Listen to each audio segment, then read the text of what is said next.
But I think the development of full artificial intelligence will spell the end of the human race.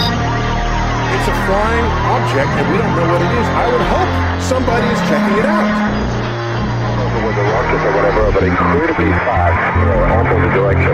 It was too fast to get out there. I'm glad the Pentagon is looking at this, because if it poses a threat, I want them on top of it. Well, the craft generates its own gravitational field.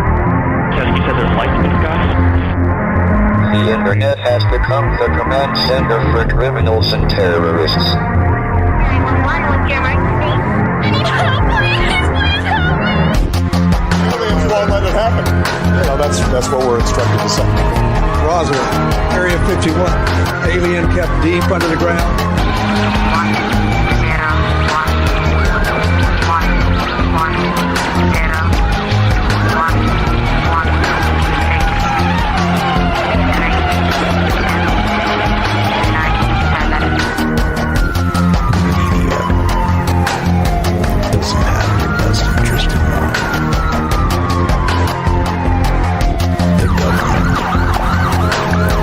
self-serving. You're here for a reason. You're listening to Troubled Minds Radio.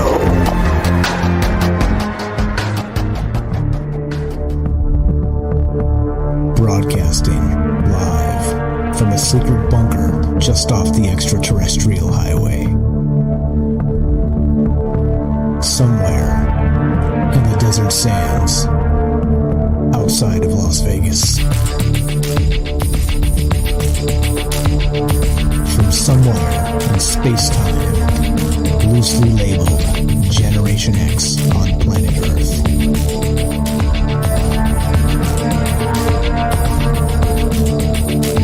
And asking questions of you in earnest into the digital darkness. Good evening and welcome to Troubled Minds Radio. I'm your host, Michael Strange, and hello to all of you who may also have troubled minds. What's going on, guys? It is Thursday night, which is one of the nights we get together and talk about all the things we're not allowed to talk about. You know what those things are. Well, we do it Monday, Tuesday, Wednesday, Thursday at 7 p.m. Pacific, and all of those things are these and more. Aliens, conspiracy, the paranormal, the government, academia, the 24-hour news cycle, propaganda, and the general feeling that we live in the upside down. We got a doozy for you tonight. This is one of those ones that seemingly never ends. It's a rabbit hole inside of a rabbit hole inside of another rabbit hole, and I'm not even sure we could get to all of it tonight, but we're going to do our best anyway. This may be a mini-series, as mentioned in the chat as we began going tonight. We'll see what happens with this, but there's this little idea. We got some housekeeping to do. We'll get to that in just a sec, but there's this little idea that there's a top-secret group of government insiders that have government jobs that aren't directly working for the government in this capacity, known as the Collins Elite. And these interested folks are and have been studying the UFO phenomenon for decades. In some capacity, of course, the group changes and the different people come and go and the rest of this stuff. But it seems super weird in that there's not just the idea that extraterrestrials themselves are from, Alpha Centauri or, somewhere else in the galaxy or even in the universe, but that the entire UFO phenomenon and these things known as what are they called? Hold on, let me just double check myself. Non-human entities.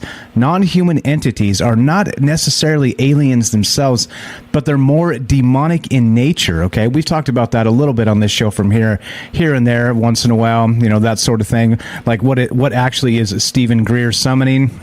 Wink, wink. But I think there's more to this because this goes back. I didn't realize how deep this idea went and how how it traced back to literally Aleister Crowley and Jack Parsons and L. Ron Hubbard and some pretty wild stuff, right? Like the more I was digging, the more I was like, wow, this just keeps getting bigger and bigger and crazier and crazier. And so that's what we're going to talk about tonight. We're going to get there in just a sec. Before we do that, I got to say that this show, I'm not an expert in anything. I don't have any inside sources. I am just a guy, a knucklehead on the internet with a microphone. That's it, right? So don't, as always, don't take anything I say as any kind of extra weight for anybody else than anybody else. I'm just one person, and I don't know all the things. So what I'm going to do tonight is kind of go through some of this, what I could gather in a short period of time. I spent several hours actually, so it's not really that short. But there are books, like full-on books to read to kind of catch up on all of this. But we'll see. Well, I think I'm going to do my best. But the reason I'm saying that is because the secret weapon of Troubled Minds is you. That's always been the secret weapon here, is we have a conversation. It goes two ways. We begin it. I begin it with a topic, and we talk about, well, how deep does this go? And not just in terms of, well, 2 feet on the ground. How about 2 eyes in the sky? And not just this universe. How about the next universe as well? Like we're not afraid to speculate in terms of the greater things in reality, but also some of this stuff kind of begins again with your feet on the ground, as they always say, right? Truth is stranger than fiction, and I think in this case that is exactly correct. This is a wild one. So with that said, the secret weapon of Troubled Minds is you. I hope you guys have heard about this, and you can help me kind of get through this tonight, because it is large, it is deep, it is UFOs, it is a cult, it is all those things combined, and of course, we'll sprinkle in a little demonology. Don't worry, I'm not going to utter any spells on the radio. You don't have to worry about that. But the thing is, I don't know. Like, I don't even know what to believe about this one. This seems incredibly wild. So, okay. What I'm trying to say is I need your help tonight. If you guys know anything about this, give me a call. As always, the secret weapon of Troubled Minds is the fantastic, brilliant people that listen to this show. And if you want to be part of the show tonight, we have an open phone line, several actually, and you can reach Troubled Minds and myself at 702-957-1037. That's 702-957-1037, and we'll put you on the show. It's as easy as that. You can go to troubledminds.org and click the Discord link, and we'll put you on the show that way as well. Watching that, the Discord chat, as well as the all the chat in all the places, because we're streaming on, of course, Rockfin, YouTube, DLive, and Twitter, and of course, we are broadcasting live on the Fringe FM. And so that's the idea here. Well, it is a two-way conversation, and we're going to get to all kinds of wackiness tonight, including this idea of the Collins Elite. And so let's see, what else do we got? Some other stuff here. I got some actual other housekeeping. What do we got? Please also join the Discord. Troubledminds.org. Click the Discord link, and Discord's free. It's a chat client. It's a voice client. You can use it on your mobile. You can use it on a PC or a Mac, and it's a way to communicate with each other. It's a way that we do shows here on Troubled Minds when we have guests. Sometimes if they can use Discord, it's the best way because the audio quality is magnificent, and it's way better than old school phone lines, and then of course it's a chat client like old school, AOL chat type of thing. It's also again, like I said, like a voice. You can use it like a telephone. You can share your screen. You can share photographs, links, ideas. It's an incredible program. We're not sponsored by them. We just talk about it often because I think they're doing good work, and it needs to be highlighted that there's a way to actually bring people together with technology and not have all the censorship garbage like on Facebook, and that type of stuff. So anyway, please join the Discord, troubledminds.org. Click the Discord link, and there you go. So where are we at? Okay, so then also please join the other Discord chat. It's at fringe.fm/chat. That's the official Fringe Discord, and that's the official Fringe website. And I'm watching that chat over there as well, and just trying to keep up with everything. One more thing, please also, the easiest way to listen to Troubled Minds is just download the Fringe app. Go to the iTunes App Store or the Android App Store. It's completely free. Just download the Fringe FM app, and at 7 p.m. Monday through Thursday, smash the play button. You get Michael Strange, you get Troubled Minds, you get this, and of course all the other programming that comes with Fringe as well. There's too many to list here, so I don't want to spend the next 30 minutes talking about how great Fringe is. But okay, here we go. Here we go. Here we go. You guys ready? Fasten up. Hold on to your butts because this one's crazy, all right? This one is absolutely nutter butters. Now, I was, last night, what kind of triggered this in my brain, I've heard this term kind of tossed about often in ufology circles, and when people discuss the ideas of aliens as maybe not necessarily aliens themselves, but more like this term non-human entities. And it's even abbreviated as NHE, which if you guys see that, and they're talking about those sorts of situations with maybe aliens, and they say NHE, that's what it means, non-human entity. And you notice that it's not extraterrestrial, right? We've heard EBE, which is another abbreviation for extraterrestrial biological entities, and then we've heard this, non-human entities. And so the plot thickens a little bit. So what exactly does that mean? And I think that's the odd part here, is that this Collins elite idea of this sort of X-Files-ish sort of group that works in the shadows, sort of communing with UFOs. I mean, doing research and looking into the UFO phenomenon and a bunch of this stuff. There's so much there that's just absolutely wild, which we're going to get into tonight. So the question I have is this, as we begin, right? Always we have questions. This is the question show, not the answer show. So the question I have is this: have you ever heard of the Collins elite? Have you ever heard of the idea that aliens themselves aren't necessarily aliens at all, in any capacity whatsoever? They're more sort of demonic entities from elsewhere. We've talked about the archons before with Gnosticism and this thing. And Gnosticism actually kind of comes back into this story as well, with maybe Sophia and trying to summon her through these bizarre sex magic rituals. There's a lot of stuff here that kind of makes you want to smack yourself in the face a little bit. And it does go deep. This goes incredibly deep. Like I said, I just kept going and going and going and going. I was like, wow, this never ends. And so this will lead us not only from this shadowy group of individuals that work not only in the capacity of the government back in the day, in kind of investigating UFOs to find out where the entities are that drive these things, these, maybe not nuts and bolts saucers, which we've talked about in the past, sort of with elementals and those sort of ideas, maybe nature spirits from like a primordial earth past sort of situation. But this is different. This is more like archons. This is more like UFOs in terms of trickster demons that literally every time you contact them, no matter what, it always ends up in a negative capacity, no matter what, because they're going to lie, they're going to cheat, they're going to steal. Spiritually, whatever they have to do to make their way into this reality is what these entities are trying to do. And that's in a nutshell sort of what this Collins elite belief is. And like I said, if I'm clearly I'm one person, I don't have all the facts. It's impossible to read 10 books in a day to get all this figured out. But I'm going to do the best I can with sort of a framework. And like I said, what are your thoughts? Have you heard of this idea of non-human entities as aliens themselves not actually being aliens or extraterrestrial biological entities, EBEs, but instead these things known as non-human entities, which of course we've talked about the machine elves sort of through that DMT experience, maybe transitioning into other realities, and there's entities there that are watching us or waiting for us, things like this, right? This is the idea here. So what exactly is a non-human entity? And this gets pretty wild. What's up, Tim in the chat says, all rabbit holes lead to CERN. Kinda. Maybe. I don't know. Maybe. So anyway, that's what we're doing tonight, and that's what we're talking about. So if you know anything about this, and of course, we're going to get to Aleister Crowley, okay? And then you see on the thumbnail here, the infamous lamb, right? The big-headed entity that they contacted back in the early 20th century, and it's like, what is going on here? Like there's so much to this that we're talking about someone like opening portals to other places to allow in, I don't know, all manner of things, including the Loch Ness Monster. This one ties into the Loch Ness Monster, if you can believe this. Like, this is how deep and wild and absolutely crazy all of this goes.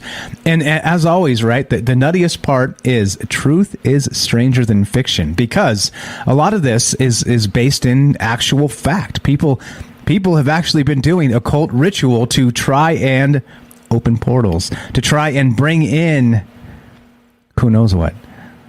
Sophia, to try and summon Sophia, right? Gnosticism, you guys know that one. Okay. So that's where we begin tonight. So my question is that. So what do you know about non-human entities? Do you know about this individual lamb from Aleister Crowley fame that he's apparently contacted? And then, of course, what about this portal magic? We're talking, again, Jack Parsons. We're talking the Collins Elite. We're talking Aleister Crowley. We're talking L. Ron Hubbard. And that whole sort of mythology. But the crazy part is there's a ton of truth in it. There's a ton of truth in this. And that's the part that kind of gives me the creeps a little bit because, again, right, we talk about remote viewing and the Project Stargate and things like this that the government has been doing for a long time. But then, right, if this is the case and we have this Collins elite that actually believes these UFOs are in some way demonic trickster entities, then, well, what does that tell you about the government? What the heck is really going on here? I have no idea. Like I said, this starts to become super wild. One more time, if you want to be part of the show tonight, love to hear what you know about this. 702-957-1037. That's 702-957-1037. We'll put you on the phone. Let's go to my good friend Jay Winch in Texas. Go right ahead, sir. You're on Trouble Minds with Mike. Hey, so I'm going to ask you the first question. Crowley. Sure. Pretty sure he was internationally known as a Master Mason, 33rd degree in multiple different places. Alexander Crowley, one of the most evil people in the world. Yes, no? That's the guy. That's the guy we're talking about. Yeah, yes, sir. Yeah. Yes, sir. Yes, sir. And then, and here's the kicker. He had a daughter. You know, his daughter married George W.'s father. Ah, I didn't know that. So the rabbit hole goes deeper. And George W.'s father was an oil-rich person that actually funded both sides of the war, more so towards Hitler, who that traced the arts and the dark magic and everything. And the only reason George W. Sr.'s dad didn't go to jail is he started the USO. It's all proven. It's all facts. It's like all I written said, in history. Like I said, truth seems to be quite a bit stranger than fiction once you start digging into this, huh? What else do you know about Aleister Crowley? How about this? What about the Collins Elite? Have you ever heard of this group? Well, yeah, I could bring that up, but it's still the first hour. I'll go back to Crowley. And the only reason I say that is because we're limited time in the first hour. So I'll go back to Crowley, and then I'll retouch your other questions later when I call back in later, if that makes sense. Yeah, sure. That's fine. That's fine. So Crowley was also known for, I hate to say it, but run by sick people where they would sacrifice children. You look it up. It's proven. It's history. He even said it himself. He would sacrifice children in demonic rituals. And then it ties into the demonic, and are aliens demonic? Are they this? Are they that? And that ties back into kind of like biblical stuff. Like, you got your fallen angels, you got this, that, and the other. Well, I'm a firm believer in God. Some people may not be. But nowhere in the Bible did it say God only created humans. So, did it say that? I don't think it explicitly said that. Maybe it implied it. No, I don't know. Nowhere in the Bible did it say God only created humans. No, of course not. He created of course humans not. in His image. No. He created humans in His image. Right. So you got this entire Milky Way galaxy. There's what, like 1 billion stars? And there's like 100 galaxies? I mean, like 1 trillion galaxies. There isn't something else out there. Yeah. Yeah. Yeah, the number's huge. It's an unbelievable number.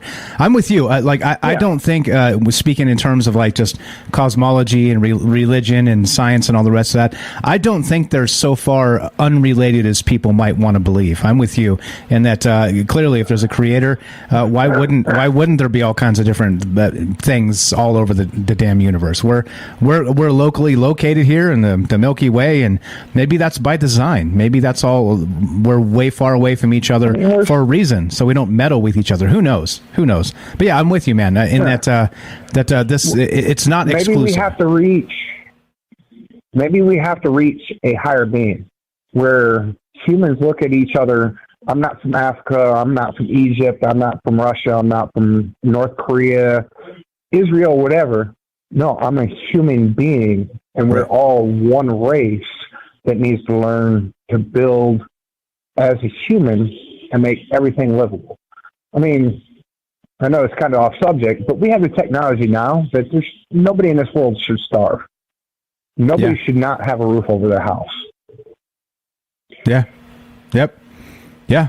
Agreed. 100%. 100%. Yeah. And that's actually part of what we do too. So yeah, very good stuff. What else do you know about this? We got a couple minutes before we got to take a break. So what else do you know about this, this Crowley stuff? What about Lamb, that entity? Do you think it's more demonic, more alien? Well, Lamb was the one he used to do rituals with, and if you follow books, he used to do rituals and sacrifice children. I hate to say it like this, but he did. Crowley sacrificed children, would do rituals in what people would call a demonic 5-star thing, and summon Lamb, and Lamb would give them information. Shortly after that, there was a book released that talked about World War I, II, and III, which is about to come, I hope, after I'm passed. But if you trace back to Crowley also dropped books and talked about World War I, why it would happen, World War II, why it would happen, and World War III. Okay, all right. It hasn't been wrong yet. Okay, all right. I don't know enough about it, so that's why we open it up and do it in this format. Sweet. So okay. So you know about the Collins Elite as well, and you're going to give us a call a bit later as well.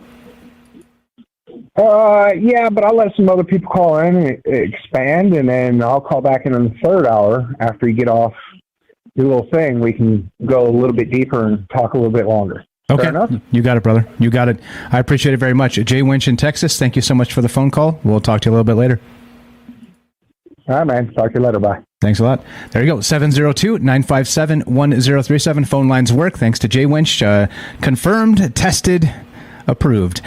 So what we're talking about tonight is exactly back to this. So this idea of it's called the Collins Elite. And in a nutshell, we'll get into some of the nitty gritty as we go tonight.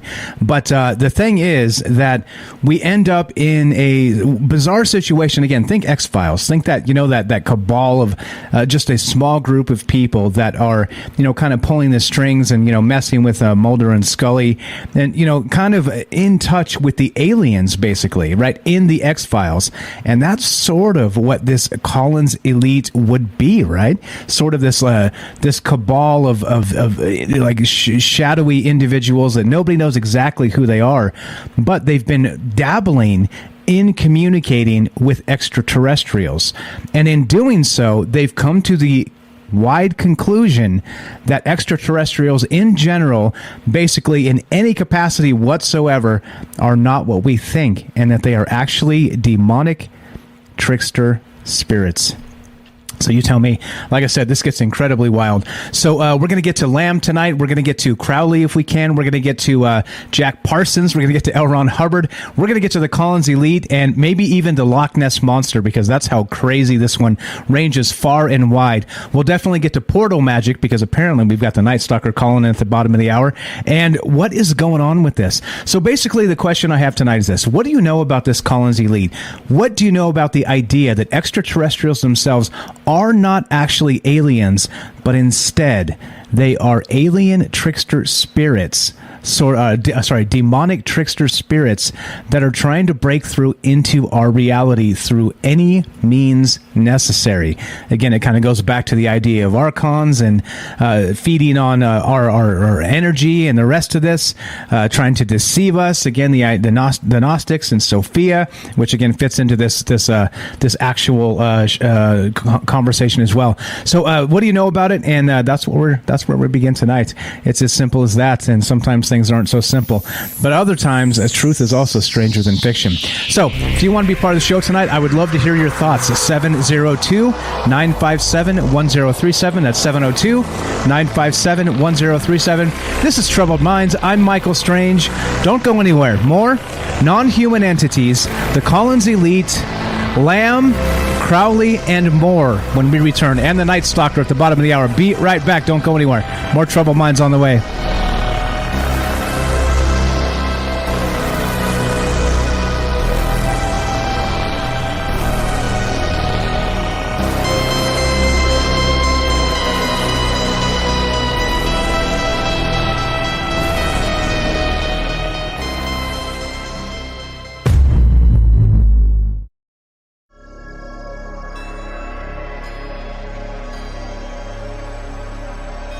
Welcome back to Troubled Minds. I'm your host, Michael Strange, and we are streaming on Rockfin, YouTube, DLive, and Twitter, and we are broadcasting live on the Fringe FM. We're taking your phone calls tonight, as always, as we discuss the Collins Elite. The idea that aliens aren't aliens at all. They're demons. Trickster spirits from another dimension trying to trick us into letting them in. Love to hear your thoughts at 702-957-1037. That's 702-957-1037. We'll put you on the show. And this is a bizarre one. This one's super weird in that it is, like I keep saying, truth is stranger than fiction. Who would believe that we have, the precursor of NASA and these individuals, Jack Parsons? I don't know. We'll get into that in a bit. I got all that stuff written down, but we'll get to that shortly. But before we do any of the rest of that, let's get to our good friend Derek in Massachusetts. I'm sure he's got some hot takes for us. What's up? Welcome, the Night Stalker, to Troubled Minds. How are you tonight, my friend? Yo, what's going on, brother? Great show tonight. Great topic, man. Thank you. This is bizarre, right? This one is super weird. Oh, real bizarre. We can hit all those things right now if you want. All the JPL, Jet Propulsion Lab, Crowley and Parsons and Lamb and all that kind of stuff. Sure. We can tackle it all if you want. Fire away. All right, yeah. So I've been really interested in this. The idea that maybe aliens aren't necessarily from space, or who knows what's going on. That there's a lot of weird magical occult workings also happening behind the scenes with the alien phenomena. And especially Roswell itself, that possibly could have been the result of some ritual like this Babylon working, doing these Abramelin rituals or something, opening portals, trying to call something through, which actually could have brought the Roswell craft. The Roswell could have been the result of these workings. We've talked a million times about the idea of the different Hollywood celebs and all these people, all people in the UFO communities doing the summoning. They're actually summoning something that they believe is an alien. The question is is it really? And there's this group, the Collins Elite, who don't think it is. They think they're communicating with these non-human entities and that they're actually demons, and they've apparently, it's not a quote unquote official name for them. I don't know if they call themselves that, but it's a name, pretty much the nickname referred to this group that actually gets government funding in order to do these weird occult magical things with aliens/demons. It's crazy stuff. Yeah, which I read actually when they began back in I think this was the late 50s even, right? Right after Roswell. Yeah. They were sort of the unofficial, non-funded yet. It was sort of like a get-together after hours sort of situation for government employees that had an interest in this. And it was a very Christian-oriented thing in that once they started dabbling in this, trying to contact these things, whatever these entities are, these non-human entities, they started to get these demon vibes, right? Exactly. Yeah. I mean, and then the you were just saying the precursor to NASA, JPL, Jet Propulsion Lab, founded by Jack Parsons, and he's the one who's out in the desert doing the Babylon workings to summon these aliens, to open these portals, these doors, to bring something in. Which then that was in January or March of 46 or something like that. That might have actually caused the Roswell crash. So which is essentially the biggest thing in the UFO field. It's what started everything. It's if we got this technology actually came from them, and then we got all this technology, of all the internet, if the transistor, if all these great leaps forward we took, the technology was actually the result of a magical ritual, that changes the whole narrative to me, And then if you want to get into the portal Loch Ness thing, again, that's Crowley at his place at Loch Ness, which then Jimmy Page later bought, Jimmy Page of Led Zeppelin later bought, but doing these rituals, opening doors, and then allegedly let in something, let in the Loch Ness, never close the door or something like that. And then before we get too far, let's go back to that Babylon, that summoning, right? It does go back. What's it called? Babylon working, right? Is that what it's called? Babylon working. Yeah. So it was Jack Parsons and L. Ron Hubbard, and they were getting together to summon basically Sophia from the Bible. They called it the Scarlet Woman from Revelations in the Bible. They called her also the whore of Babylon, right? Things like this, and it was all kinds of nutty stuff in terms of really all over the place in sort of like religious terms. But then what they were trying to do is summon basically like a goddess, like the basically, I guess, for lack of a better term, the divine feminine in person, an embodiment of that into our reality. They were trying to summon it through sex magic and just bizarre ritual stuff. And so the story goes that this was in 1946, like you were just saying, that in terms of they opened this portal apparently, but were never able to close it. And so what you're describing, is that maybe in terms of, or what they were saying is that maybe that when Crowley first did the Loch Ness thing, which we'll get to, I'll let you describe that one in a sec, that he never closed that, and then these guys just forced it further open to allow this woman to come through, whoever this is. And again, like, I think the craziest part about this is, if you believe any of this, it's like, whoa, right? If you don't, it's also like, whoa, because what are these guys doing if this stuff isn't real? I mean, this is pretty wild. So the point I wanted to stop and slow down there, just because in 1946, like you said, they did this, and then literally the year after, shortly thereafter, it becomes like the UFO year of the century, 1947, with the Roswell crash, the UFO flap. Everybody's seeing these things in the sky now, and it's almost like they opened the portal and let them in. But yeah, go ahead. Exactly. And then, I mean, just I forgot that it was L. Ron Hubbard. I mean, he goes on to then make Scientology, which has been kind of like the most like influential, powerful of like what you consider like modern religions. You know, it's got its grasp on Hollywood. It's like taken arguably the biggest movie star of all time, and Tom Cruise is a Scientologist and is now about to make a movie in space. You know, so if you're talking weird ritualistic stuff, like he's all in the mix. And then L. Ron Hubbard is also like, he wasn't there, but he's loosely tied to that group that was doing that channeling of the Council of Nine and stuff. That's all the same circles. These groups that are communicating with non-human entities that's claimed to be from outer space, but who knows what, you know? And then like I'm just Chris Knowles has his theory. He calls it Lucifer's technology, where he just frames the entire thing as like, maybe they said they were trying to get this like divine feminine, and it's very similar to like Crowley's idea of like bringing in the moon child through this like sex magic and stuff. This kind of like this homunculus type, this new creation, that like this new type of being. But when it gets down to it, it's kind of they're trying to reach godhood by communicating with these like alien / demon things. The same thing that like John Dee and Edgar Casey were doing back in the day with their like Enochian angel stuff. It's like it's all along the same vein of trying to commune with these things on the other side in different ways, and then like bringing them into this reality. They want to get in, and those like, so they give you the instructions on how to do it through these different workings, these different rituals, and then you have to act it out through sex magic, ritual murders, and yada yada yada in order to open the door so they can actually manifest in the physical world, you know. And then Crowley may or may not have actually did that with Lamb, and which might or may not be a gray alien, you know. Exactly, and then that gets bizarre too. Then we get into like even into the 70s with the cult of Lamb. Like I said, the more I kept reading about this, the more I was just like, oh, holy crap! This spans decades. This spans all over the world. This spans all kinds of like infamous people. Everything's connected, man. This is super strange. This is the thing. Yeah, this is why it's not so crazy to say like to question the alien narrative. It's not, you're not like just automatically leaping to like aliens are working for Satan. That's like, it's not some super like biblical Christian narrative. It's just the idea that whatever these things are working with, it's much weirder than just flying saucers from outer space. You know, it has a very, very magical tie to it. Like I think Majestic 12, like the point of the Maj in Majestic is magic. Like, and it's very, very tied into all this stuff, you know? Yeah, super weird. So what do you know about the Collins elite in particular? You were describing them as sort of, like I said, sort of the X-Files, sort of like Matt said, the Smoking Man group, right? Something like that. What else were they involved in?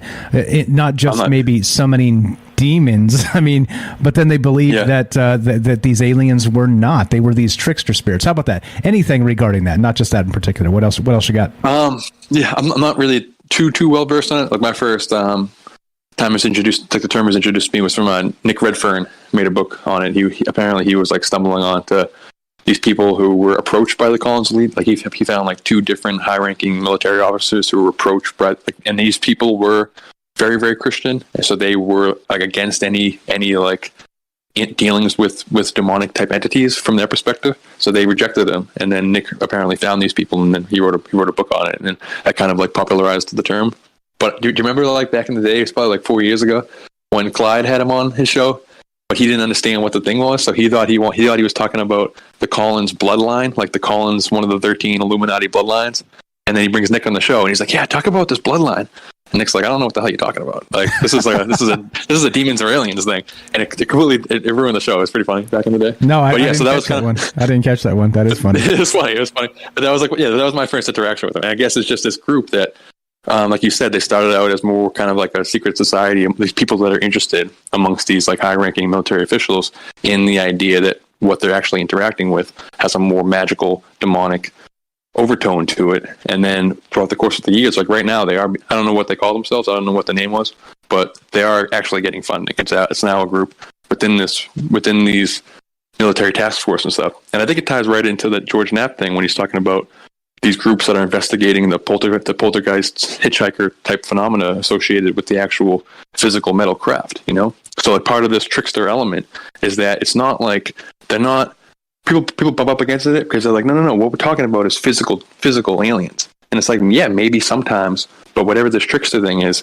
it works in both worlds. You can't pin it down. It's possible for it to like be some type of metaphysical, spiritual type of ethereal being, and also throw like sauces out there, and also abduct people, and also appear physical sometimes. And it's not so cut and dry, and it gets really murky, and it's tough to like pin down. It's just really, really weird stuff, you know? Yeah. And sorry, I'm rambling. No, you're good. And they're also able, these entities, whatever they are also able to manipulate our minds. So if exactly. We see what they want us to see, we talked about this when we did the sort of the Lovecraft episode, is that there's some of these entities that appear as sort of your worst nightmare sort of situation. And that's exactly what these sort of things would do. They would try and manipulate your emotions, your thoughts, your ideas into whatever you want, whatever they want you to see. So you accept them, or so you don't accept them, or whatever they want to manipulate you for. It's pretty wild. Just this whole idea. Yeah. I mean, that like, I bring this up all the time, but that ties in, like, when Kenneth Arnold or whatever like had his first sighting, he didn't like see flying saucers. He saw like a ship. I think it was more cigar shaped. No, it wasn't exactly a flying saucer, but he said it moved the same way like saucers skipping on water. But then the paper ran flying saucers, and then people started to see flying saucers. So there's like a direct consciousness aspect to what you actually see.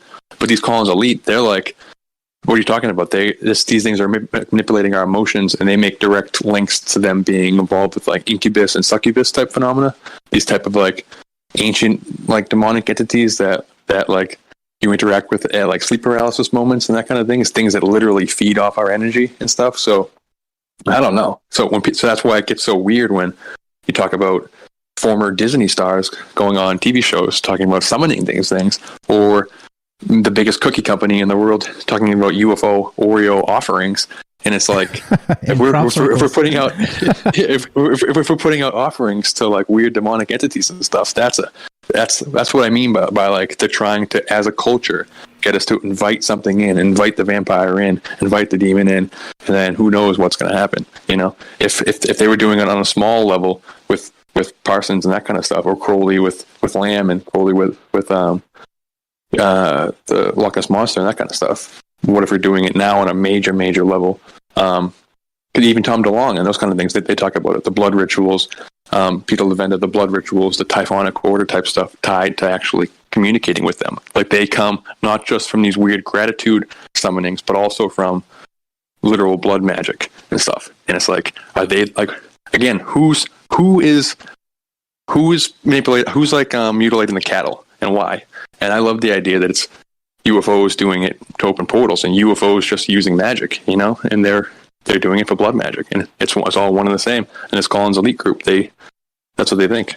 Yeah, I'm rambling. I'll let you go. I'm sorry, but no, you're good. You're great good. topic. No, you're good. You're right on point here. This is why we do this, to get some other ideas here, kind of throw in what your take is. But so if you're given it, if you got to choose between whether it's it is the nuts and bolts aliens from Alpha Centauri or it's these trickster spirits, what do you think?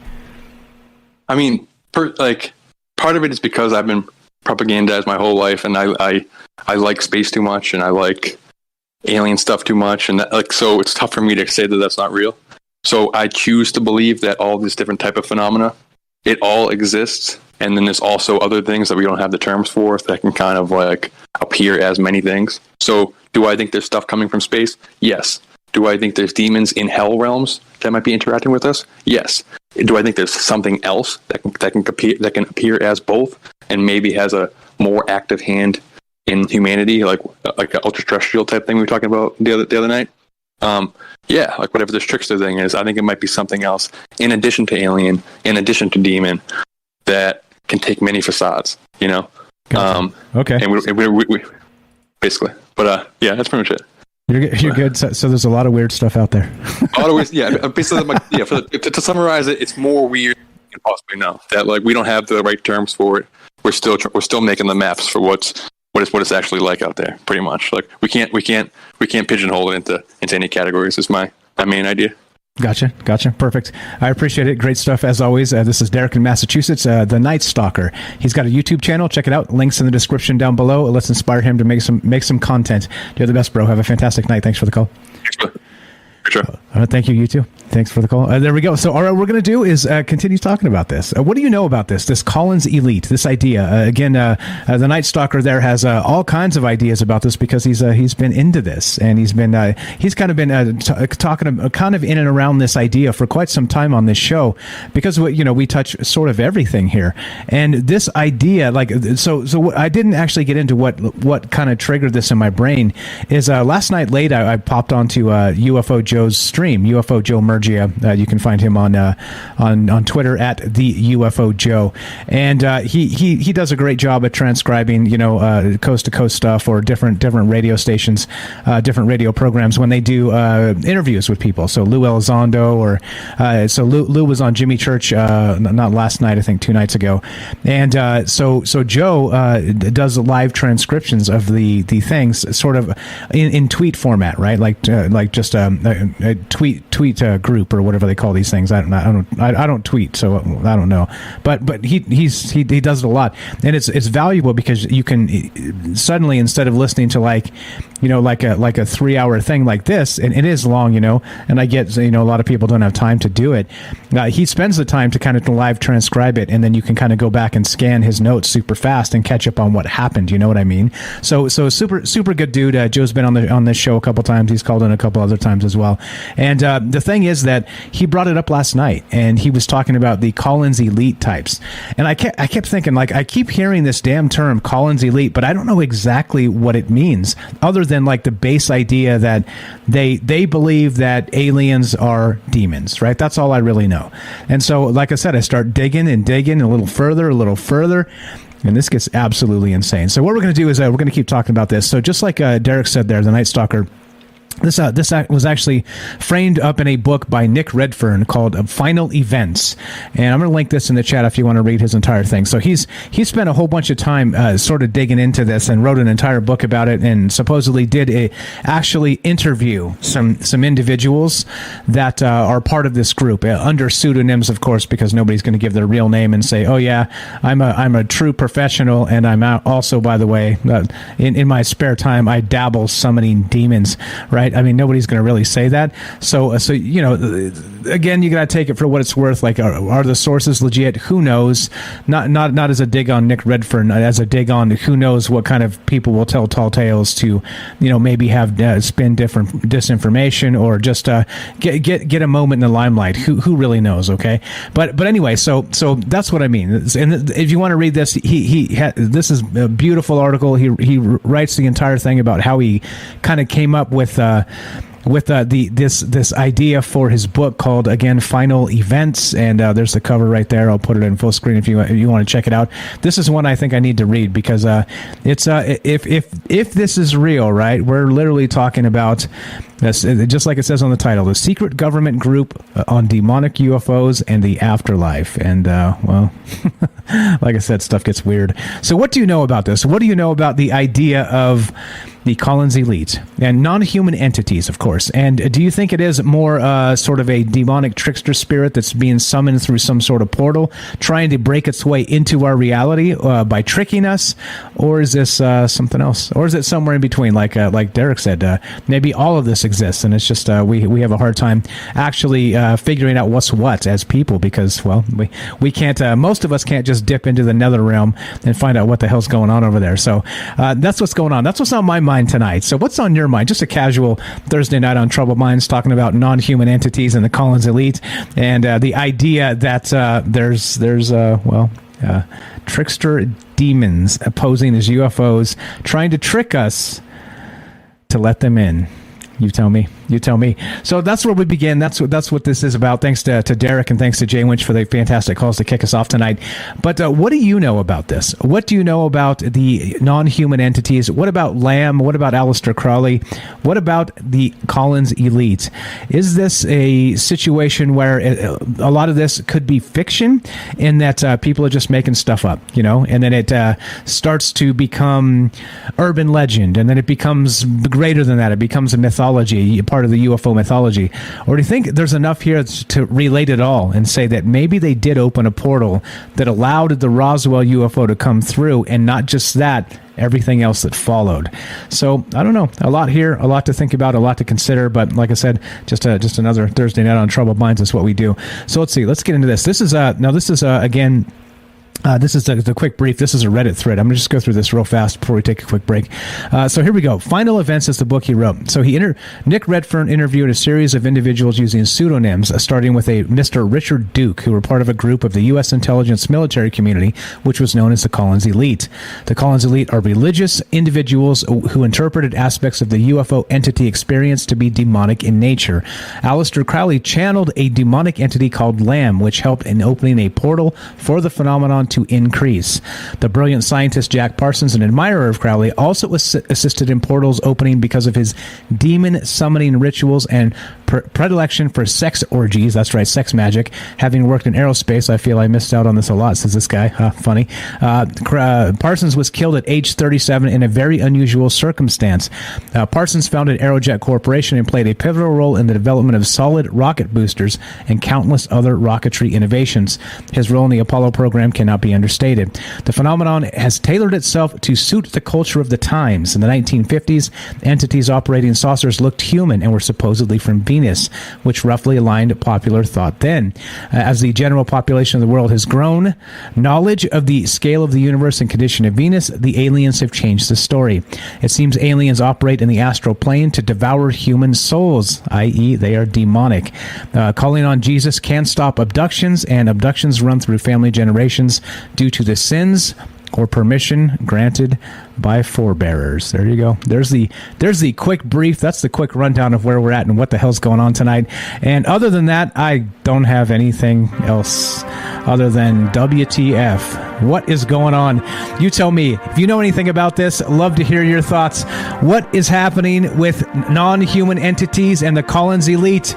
702-957-1037. That's 702-957-1037. This is Troubled Minds. I'm Michael Strange. Don't go anywhere. More non-human entities, the Collins Elite, Jack Parsons, portals from another dimension, trickster demon spirits, and your phone calls when we return. Don't go anywhere. Be right back. More Troubled Minds on the way.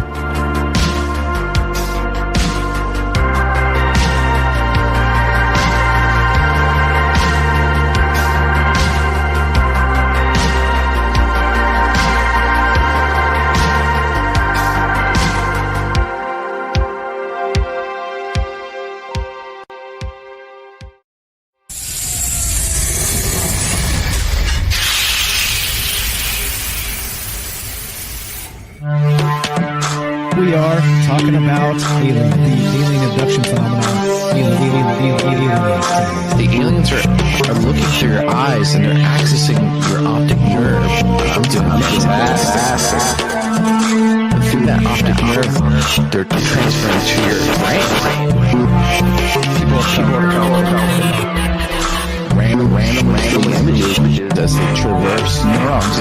got, all right, so maybe,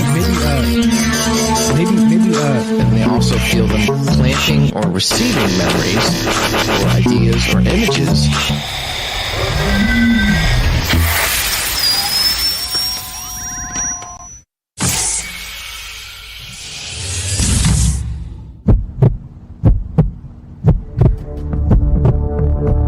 Broadcasting live from a secret bunker just off the extraterrestrial highway.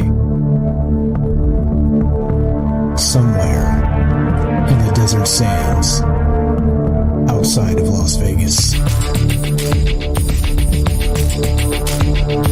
From somewhere in space-time, loosely labeled Generation X on planet Earth.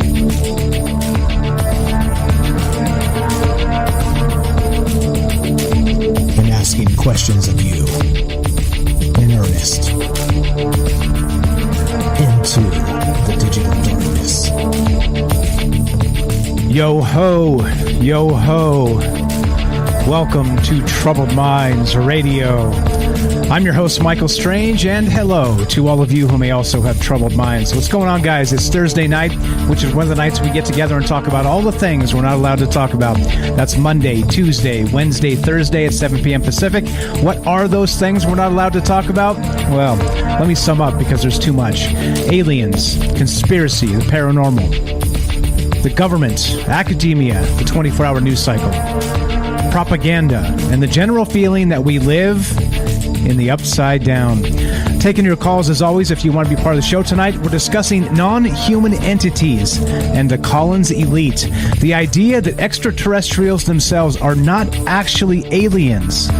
They are demonic trickster spirits, archons per se, trying to trick us and make us allow them into our reality. What are your thoughts? One more time, 702-957-1037. That's 702-957-1037. We're one more hour away from the third hour, Jay Winch. Top of the next hour would be the third hour. So that's what we're doing tonight. We're discussing this, and again, we're streaming on Rockfin, YouTube, D-Live, and Twitter. We're broadcasting live on the Fringe FM. And there's a lot here. There's a whole bunch of this to consider because, again, we always think of the reality in larger terms. In this case, we're thinking of entities in terms of, well, are they fooling us? All right, these some people see extraterrestrials. We're talking about, like Night Stalker said, cattle mutilations, the alien abduction phenomenon. What's happening with this? Is this like demonic things? Is this like some sort of ritual stuff going on? Like, who knows what in the world is really happening with this? And that's what's on my mind tonight. The Collins elite is a government insider sort of situation that seems to be quasi-government, maybe funded, maybe unofficially. The Collins elite name itself is not even an official name. It's sort of like the unofficial name of an unofficial program. You see how kind of sketchy this gets. And again, this is based on a book most recently by Nick Redfern called Final Events. And so, I don't know. There's a lot to think about, a lot to talk about. So one more time, if you want to be part of the show, 702-957-1037. You can click the Discord link at troubledminds.org, and we'll put you on the show that way as well. Also, fringe.fm/chat. There's another Discord running. Discord's a chat client. It's completely free as long as you have an internet connection, and we use it as a phone line and a chat line and all the rest of that. So please join up. And without further ado, let's go to MJ in Virginia. What's up, MJ? Welcome to Troubled Minds. Go right ahead. Hey, Mike. Lamb, the demon, is a powerful demon that is known. As far as these entities are concerned, they're actually manipulative demons or this type of thing. No. My experiences and what I've gathered from it is we do have extraterrestrials, and there's other beings that are within dimensions that can slip in through, and they always have been able to slip in through. We're just starting to notice them. So they've always been around.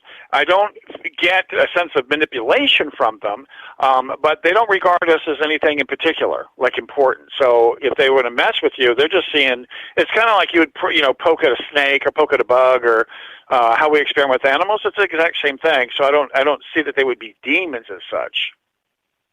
Okay, that's fair. What about this idea about opening portals and Jack Parsons and L. Ron Hubbard and Aleister Crowley and all the rest of that? What do you know about that?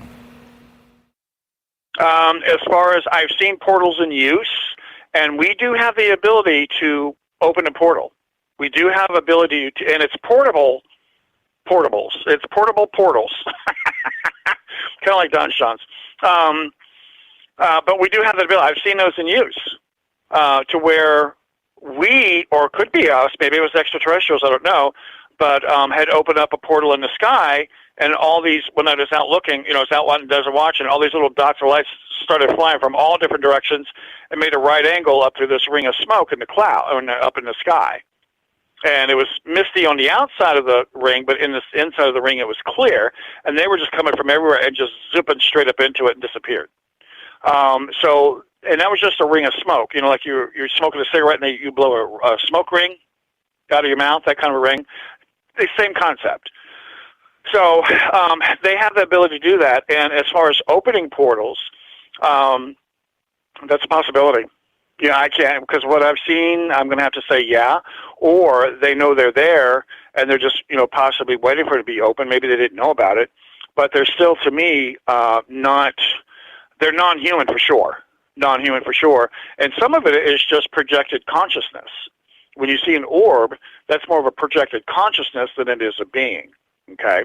Or, then it can take form, human form, that type of thing. But absolutely on the portals. As far as them trying to open things up, that's where you got to be super careful. Because once you do that, like a demon like Lamb, there's some other very powerful. Once you open that portal, you've just opened your door, and it's like, yeah, come on in. They know their way there. They know the path there, so now you can't shut it. And that's where they're making mistakes with that. So I would say possibly, yeah, somebody's practicing that stuff. And so it could be then that maybe that smoke ring you saw with maybe those lights coming out of it. What if it was something similar? What if somebody nearby was doing this and you didn't know? Is that possible? It's a possibility, but they were all running. They were getting out of there. Whatever was going on, they were getting out of there, getting away from whatever was going on. They had to hurry up and get out of there. And that, because they were just flying up. It was just like 20 minutes of stuff flying up, and up it went. And I'm just watching this like, okay, and it was like they had to, get out of there. It's like they had to evacuate, and that's what it looked like, more of an evacuation than anything else. Possibly someplace else was opened up, and it was after them. These things I don't know, but I witnessed that, and I've seen where you could see it looked like a blimp to us. Were those things that they're blimps, but the compartment is down below the blimp? Are they just blimps, right? Yeah. They fly on, they're full of hot. Yeah, I don't know what it's called, but where you would be. You're not in the balloon itself. You're sort of in like a cockpit or whatever they call it. A little compartment down below it. Yeah. I've seen those go something like that go down into a side of a mountain. Okay. And I stood there and witnessed this thing going down on top of a mountain, and it just sunk straight down. I knew the area, so if you walk up the next day, you're just going to see more rocks and bushes. That's it. And there was no place for it to land or do anything, so it went down in there. So I would say there's a lot. I think because we're becoming more aware of these things, we're starting to see what's already been there more and more. So right now, it's freak out time. For a lot of people, like, oh my God, Some people are still trying to wrap their heads around a ghost. But if you go out into the Midwest, out towards California, Four Corner States, all that whole area, you're going to find a lot more of it out there than you will on the East Coast. Yeah, I was going to ask you that mineral content. That portal you saw was in Arizona, right? I remember you telling me this story once before. How long ago did that happen? Yeah, that was out there. Oh, that's back in '95. Okay, all right. Yeah, a lot of it is, but the more you get out there, it's more volcanic, more minerals in the ground, so you catch it more there. And in the East Coast, it's there, but it's more subdued. So, but if you get around places where there's like Tennessee, Kentucky, they have caves, canyons, underground, granite rock, minerals, water, and it kind of traipses on from there. But you get over to the East Coast, not so much. It's mostly like ghost or Civil War stuff. But further west you go, you get around the volcanoes and the lava rock, you're going to find it a lot more there. Gotcha. All right. Perfect. Good stuff. I appreciate the take. Anything else you got for us? We got Jennifer right behind you, so can't go too long here. Last 2 shows, I've seen dark matter. It has an obscure webbing, and you don't want the dark matter to hit the planet, okay? Because the dark matter actually terraforms. And it will kill life and create life simultaneously, but you don't know what it's going to kill and what's going to create. Disney World, pedophilia. Okay, all right, fair enough. Last time was too much. Fair enough. That's a whole nother rabbit hole for a whole nother time. You were the best, MJ. I appreciate the phone call. Thanks for listening. We'll talk to you soon. Have a great night, brother. Okay, bye-bye. Thanks a lot. There you go. As simple as that. If you want to be part of the show, 702-957-1037. That's 702-957-1037. We're talking about this idea of non-human entities and the Collins elite. What do you know about this? This is one of those bizarre situations where we've talked about the idea before that maybe aliens or demons or this type of thing.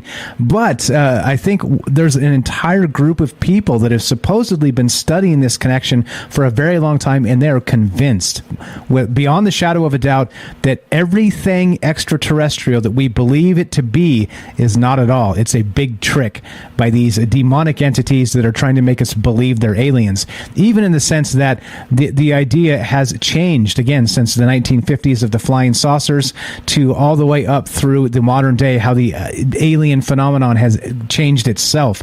So the idea is that they're changing it in the zeitgeist by making us believe their own narrative, and their disclosure narrative is, well, they want to break through the portal and come live next to us. 702-957-1037. Let's go to Jennifer in Missouri. Go right ahead, my friend. Welcome to Troubled Minds.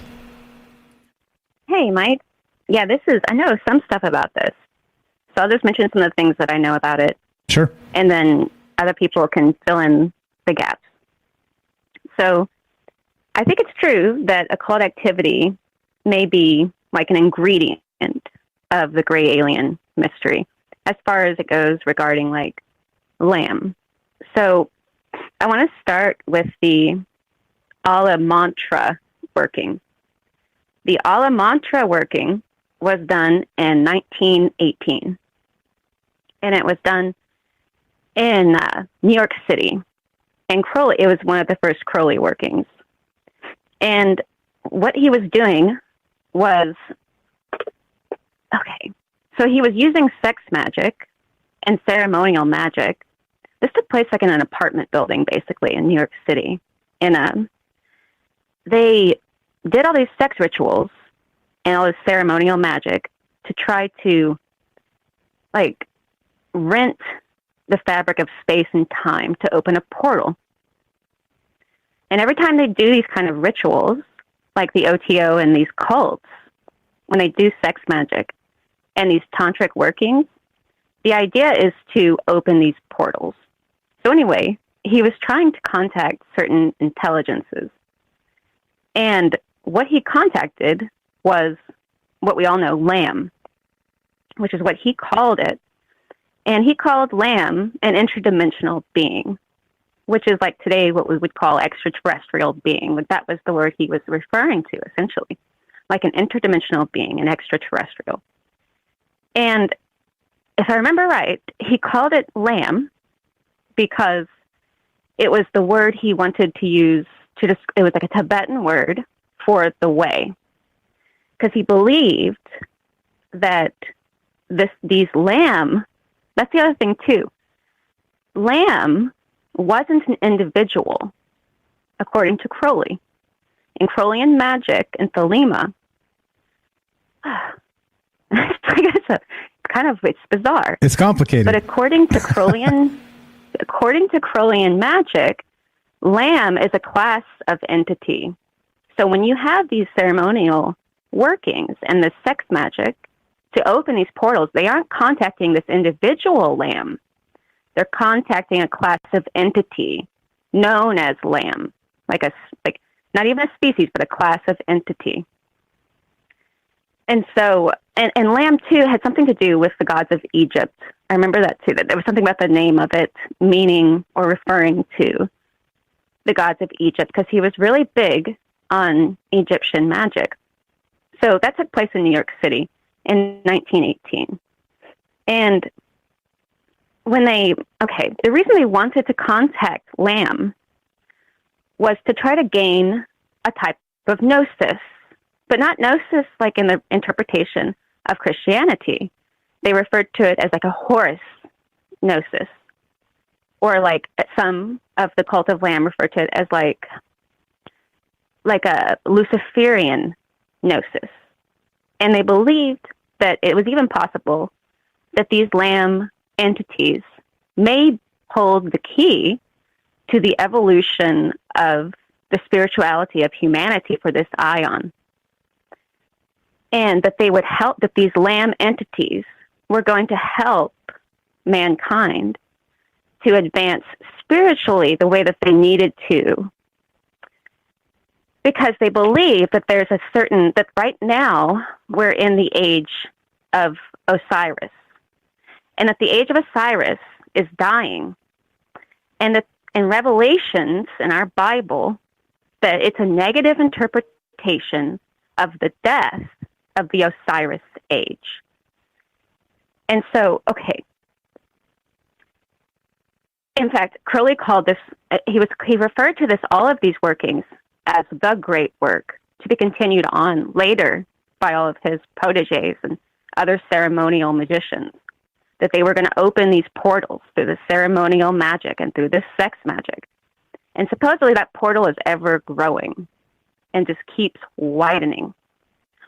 One thing that's also too, so Jack Parsons, the Great Babylon working that took part, that was with Jack Parsons and L. Ron Hubbard. They weren't contacting Lamb when they did that. They were trying to, through sex magic, invoke the Scarlet Woman of Revelations, the whore of Babylon. And what they were going to do, what Jack Parsons was going to do, was create a spiritual child, basically, through the sex magic. And then out of the spiritual realm, they would invoke this spiritual child and put it into a human womb through sex magic.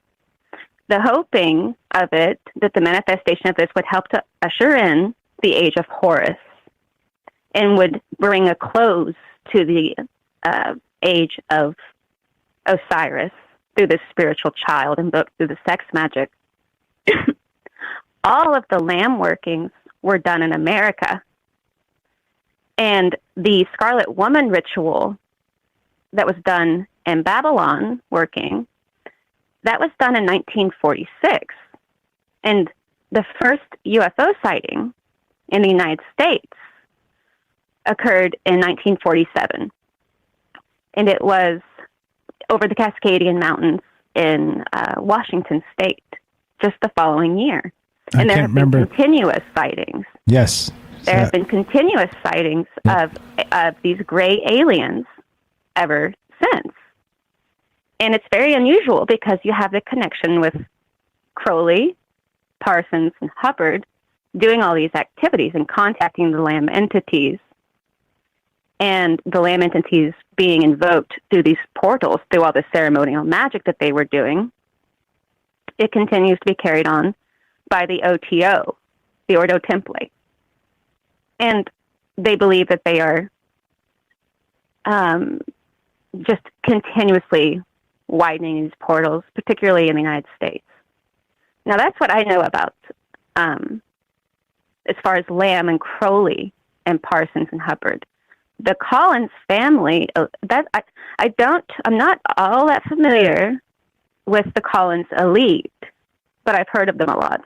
What I am familiar with is the Collins family. And I don't know if this is the same people. And I'm not sure how unless are they the ones who are kind of whistleblowing this. If that's the case, then that's very unusual, because they're supposed to be, the Collins family was supposed to be one of the 13 satanic bloodlines, according to Springmeier. But I don't know if that's the case. But that's what I wanted to add in about the Lamb and the workings of Crowley and Parsons and Hubbard. Gotcha. Perfect. A lot of that stuff I kind of knew in the periphery from, sort of anecdotes and stories you read from or hear from you or Night Stalker or other people, but I had never actually dug into it. I spent a couple, 3 hours today just reading this stuff. Blows your mind. Like, and again, there's a ton. Yeah, it just keeps going too. It literally just keeps going. And so me at this point, I'm like, okay, I know it enough to be dangerous, but still, there's so much I don't know. So I appreciate you guys chiming in here. So real quick, the Collins Elite, from what I know, it's an unofficial name. I don't think it's related to the bloodline, the family at all. But it is an interesting note that if you're saying that it is a satanic bloodline, maybe unrelated to this. So I wonder why they would choose that name. Pretty strange. Thank you. Yeah. Very odd. Very strange. Very odd. So what else you got for us? Anything else? We've got a couple minutes here if you have anything else for us. I think it's very creepy about the Lamb entities, and that they seem to have been so effectively, contacted and grown that now people see them pretty frequently. And even the mirror, the ceremonial magic that's done to contact certain other entities, I wonder if they're bringing in even more of them. And if that's the case, and they continue to grow because the thing is, it's really interesting, is that some people believe that they are sorcerers. And it's interesting to note that it's believed that they have powers. Some people believe that. And through doing this magic, they believe they can affect other people in the world. It's just us, and it's the normies who don't believe it's true. But it's really strange to think that there are whole groups, maybe whole groups of great power, maybe even in government, that believe that magic is real and that they're using it all the time. Which leads to some Epstein sort of situations that we won't get into in this moment, but makes you wonder what the hell's really going on, right? Yeah, absolutely. Yeah. Absolutely. Amazing stuff as always, Jennifer. I appreciate the phone call. Jennifer here has a YouTube channel. Please check it out. The link is in the description. As you can tell, she's brilliant. Give her a follow. Thank you so much for the call, Jen. Always a pleasure. We'll talk to you soon. Have a great night. You too, Mike. Good night. Thanks a lot. There you go. Easy as that. 702-957-1037. That's 702-957-1037. And I don't know the answers here, but I do know the more I kept reading into this, the more it kept getting creepier and creepier. And so what do you know? What do you believe? What about these non-human entities? What about Crowley and Lamb? What about the Collins Elite? Have you heard of this? If you hear of this in the term Collins Elite in ufology, what it actually means is, yeah, that's right, the fact that there's a group of people that has been studying the UFO phenomenon for decades, trying to contact them, trying to shake hands, as it were. And they found out that every instance of contact has gone sour in some way or another, leading them to believe these aliens are actually demonic entities. What do you think? Love to hear your thoughts on this. 702-957-1037. That's 702-957-1037. This is Troubled Minds. I'm Michael Strange. Don't go anywhere. More non-human entities, Lamb, Crowley, and the Loch Ness Monster, and your calls when we return. Don't go anywhere. Be right back.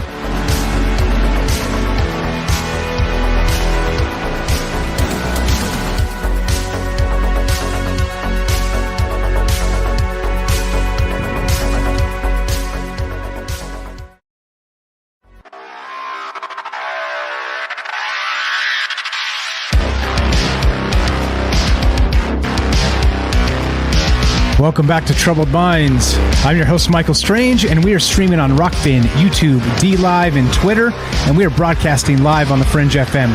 We're taking your phone calls tonight, as always, but tonight we're discussing the idea of this secret shadow organization known as the Collins Elite. They work in and with the government. That's right, investigating UFOs. And they happen to believe that the UFOs themselves are not extraterrestrials,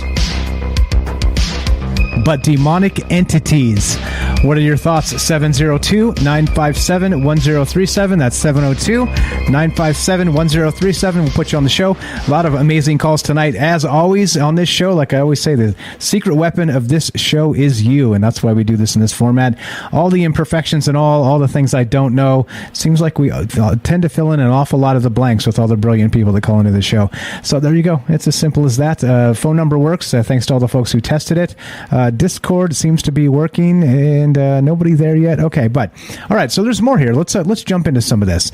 So not only is this the sense of apparently in current talks, and the reason this came up, the idea that Lou Elizondo and this ATIP, and you guys know like modern ufology and the rest of this, is that it's basically Lou has hinted that there's a group of people in the Pentagon who I don't think he's ever used the term the Collins elite. All right, I don't think he's ever used the term in particular, but he was hinting very strongly that it's a real thing, and there are elements of this group inside the Pentagon itself, and that's been part of the one of the huge reasons over the decades why the UFO transparency issue has been a gigantic issue with the government, because there's this group of people that you would even say have infiltrated government, right, at some point, that have this agenda, and they don't want to encourage us, the public, being interested in this UFO phenomenon, because if we are, then we're helping through even inadvertently open energy portals or whatever's going on to bring more of them through. So again, that's what's going on with this, and I don't know exactly where it heads after this. What happens when it becomes an actual I don't know, what would you say, a traffic jam of entities coming through portals? One of those situations. I don't know what happens at that point. Is there an actual point where things get extremely weird? And would you even make the case that the last 10, 12, 15, 20 years have gotten extremely weird? Like, what's going on with this? I have no idea. Anyway, so there's more to this. Okay, back to this Collins Elite thing again, right? This is again from a book named let's see, what is the name of this book? It's by Nick Redfern. It's called Final Events. That's what the book looks like right there. Let's go full screen so you guys can see it on the stream. And that's what it looks like. And they're talking about the secret government group of on demonic UFOs and the afterlife. And the idea is that UFOs as we know it are not like they seem. They're trying to fool us. They're trying to trick us into believing there's something else, maybe these benevolent entities, so that we try and summon them, even help them come through these portals, right? Which again goes back to the idea that I can't help but wonder exactly what Dr. Stephen Greer is summoning. He seems to think, right? Everybody knows Stephen Greer. He's the guy, Close Encounters of the Fifth Kind. He seems to think he's summoning benevolent UFOs. But again, I've said this from the beginning, and again, I don't know what he's doing, to be honest. I've never tried it myself. Other people said they have, and it works.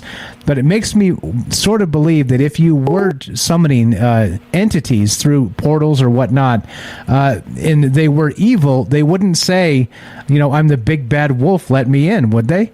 It seems like that wouldn't be the case at all. It almost seems like they would try and say, I'm grandma, right? And I'm coming to visit.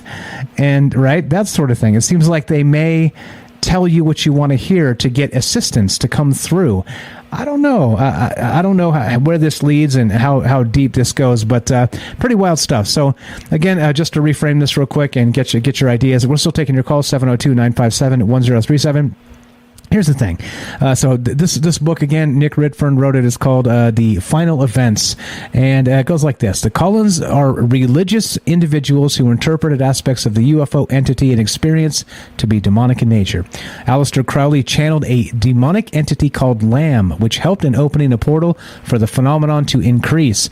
And some have even suggested that the subsequent summoning of a portal by Parsons and L. Ron Hubbard in 1946 actually is what brought in and about the first UFO sightings in the country, 1946, 1947, and of course the Roswell crash itself. Let's see, the brilliant scientist Jack Parsons, again, an admirer of Crowley, who assisted in portals opening because of his demon summoning rituals and predilection for sex orgies. Let's see, that he was killed at age 37 in a very unusual circumstance. Now, this is the weird part about Jack Parsons as well. As part part of the ritual that he was doing in 1946, from what I was reading, with L. Ron Hubbard to open the portal and bring in the Whore of Babylon, the Scarlet Woman from Revelation. The thing is this.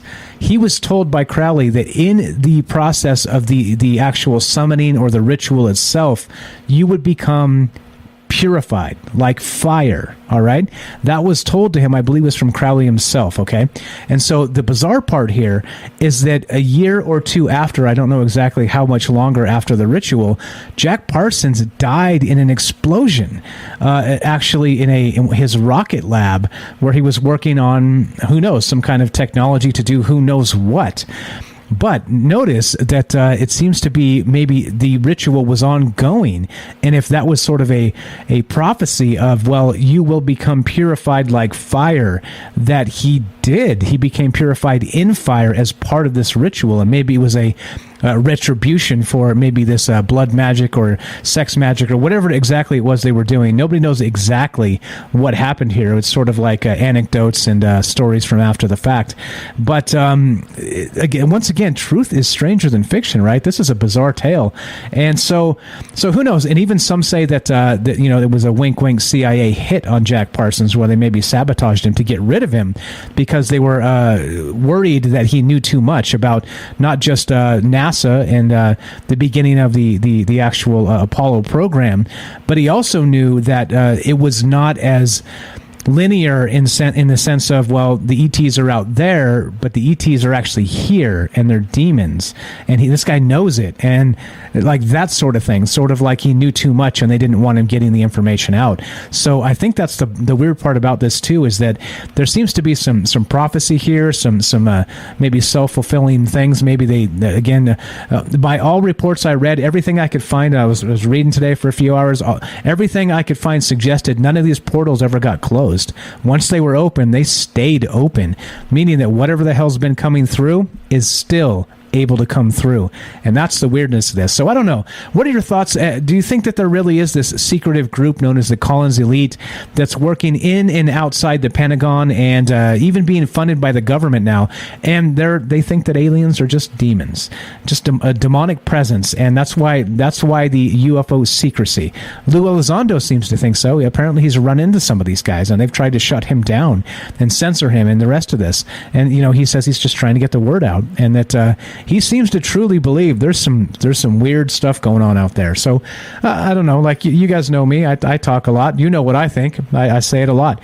But what do you think? That's the question tonight. One more time. 702-957-1037. What about aliens as demonic tricksters? Let's go to Joseph in Iowa. Let's make sure we're there we go, unmuted. All right. Go right ahead. Joseph in Iowa. Welcome to Troubled Minds. Hey. So I think, like, when I think about it, I think like Curtains Up, Eminem, like in my consciousness, like maybe it's like the curtain, like, because in that album the curtain slightly opened, maybe like beyond, the more you open the curtain, like it's just a metaphor to that, the more you open the curtain, the more like louder or more you're getting information out of there. And maybe that's just you spilling your soul out, to something. I don't know. Yeah, it could be. So meaning that, like, beyond the veil's been lifted for a moment, and it's been left ajar, and things are coming through, right? Yeah. Yeah, that's not good. Matt in the chat says curtain equals veil, and he's correct. I thought I read evil. No, veil. There you go. Dyslexic Mike. So what do you think then? Regarding this, what do you think about the concept here, about a secret group that's been trying to contact UFOs for decades, and everything they've done has kind of gone sour to the point where they've made contact supposedly, and the contact is that the entities tell them what they want to hear, but then things never work out exactly as they're told. Do you think it is possible there's some sort of demonic entities trying to force their way in by tricking us into helping them? What's your thought there? I don't know. I wouldn't be able to answer that, but I was thinking, like, I wrote down something here, like maybe we could like something buried in the ground could start like a chain reaction that like reaches into the future and then like hits like the future being like the end, which we didn't have in the beginning because we were like a perfect specimen or something, and like maybe like someone put a scratch in that, and that could be the curtain, and like that's like widening or something, like a manipulation in infinity, causing all kinds of chaos. Yeah, it could be. It could be. I like the theory. And I think you got to admit, too, like I said, the last 10 years has been super weird. So if this is one of those situations where, let's say if you leave the curtain ajar, like we said, sort of what would you say the name of the Eminem thing was? It's curtains up. Curtains up. So if there's something to that effect where it is up, open, that metaphor is that the longer it's open, the more crazy stuff comes through. Maybe that's why things are just becoming more and more bizarre. And eventually, maybe we get that ghost. You seen the original Ghostbusters with all the ectoplasm in New York City? Yeah. Maybe that's it. Maybe it's like freedom that does that, you know? Maybe the portals and stuff are us. But then that running rampant, that would just be asking for control. If you were to stop it, it would be kind of like I don't know if we would be ready as a species completely, though, you know, for like complete unguided freedom, because we're not, I don't know. I just feel like it just kind of like the telephone game. Like we can't even play the telephone game until we master the telephone game, where we get a line of people, say one word or say a sentence, and by the end it kind of thing, you know? Yeah. I don't know. Like I said, I wish I had answers. Answers are easy, but the questions are hard, for sure. I don't know. So what else do you think about this? Do you think this is... what about this ritual magic? Do you think it's just a bunch of BS, or do you think it is, maybe there's something to it? And we definitely know people are practicing this and taking this stuff seriously. But if you know, I get how some people are like, no, it's just not real. But I get how other people are like, yeah, this is very real. Where do you stand on that? I think it's powerful. Like, even like, if you've ever even had like a pet that had to be like put down, like just knowing the specific date of when that pet's going to be put down, like that's powerful. And could you imagine like the sacrifices through history of people, you know, being sacrificed, like, and they're not even like, that's just it's just really powerful thing in you. And also, like, I think like that might be like, if that's something that could be like saved, or like you're talking about like the records and stuff, then like, I don't know, like it could be a matter of like, look at this, and then you have a shiny golden stopwatch swinging in your face, and then next thing you know, you're not yourself anymore, you know? Yes. Like Jennifer in the chat says, I think the goal of the great work is ultimately that we do become the portals and possibly the vessels. So what if you wake up and that pocket watch is swinging in front of your face, and you come to and you don't know where you were, and you don't know what was inside of you. You don't know anything about anything. You've got lost time, and you're wondering what the hell just happened. I love it, man. This is the start of a bizarre occult alien novel that we need to write, Joseph. Yeah, or like dark magic Jason Bourne or something. Exactly. Like that's what I imagine they would use it for, is like waking up someone in like China or something, or like if America was to use it like against China, they'd wake someone up in China, and then next thing you know, there'd be a protest Yeah, there's your Manchurian Candidate, right? Yeah, totally. And that goes back to MK Ultra. And by the way, this actually led all the way back, this rabbit hole, back to an individual by the name of Sidney Gottlieb. And that guy, known as the Black Sorcerer, Jennifer and I did a show on him a while back. Check it out. It's all this leads back to MK Ultra somehow. It's so bizarre how all these things are all linked together. I just kept as I was reading, it was more and more and more, and I was like, oh, geez, I got to stop. I'm giving myself a headache. We got a call behind you. We got to squeeze in, brother. That's cool. No, go ahead, finish. I do think that some further, like my dad's generation, he's like 50. They were affected by their parents from the war and stuff. So that's, I don't know if that's MK Ultra, but that's pretty close. Those the stuff that he said was very black magic-y. He'd be acting like he knows something and trying to get me to he can see stuff before it happened and stuff. And I believed him, but I don't. It's not anything out of. I just thought he was just brain damaged or something, and that's probably what it was. But I think it just ties back to the war and stuff too. It could with my grandpa.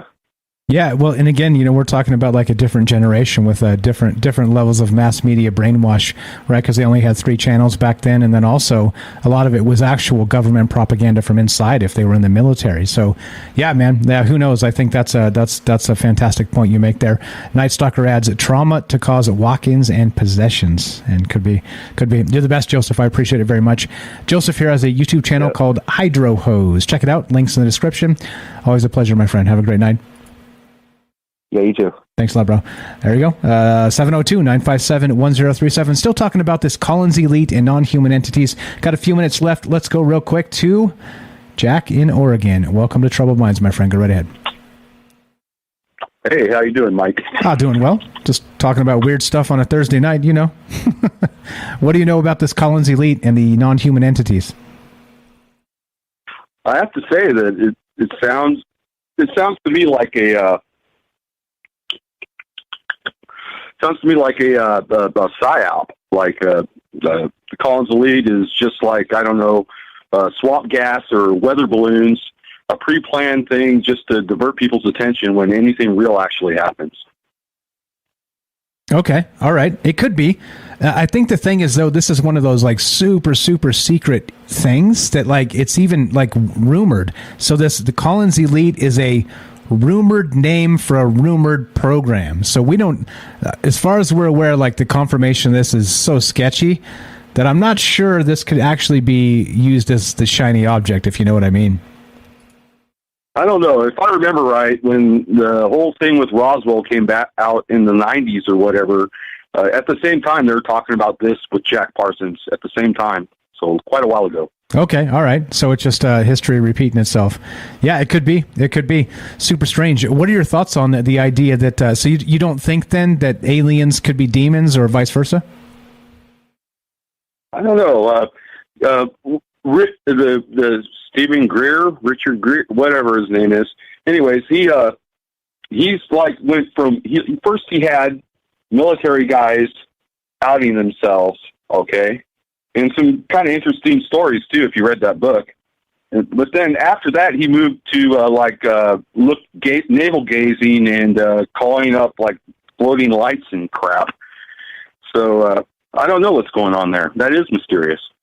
Yeah, same. And I think the more I think about it, the more it creeps me out because there are different people that are supposedly in the know that believe this stuff. And so, right, once you get people that actually supposedly have information on this and they believe it to be true, I'm not one to say they're wrong, especially if they have information I don't. So it does creep me out just a little bit. What else do you know about Lamb and Crowley and the rest of this?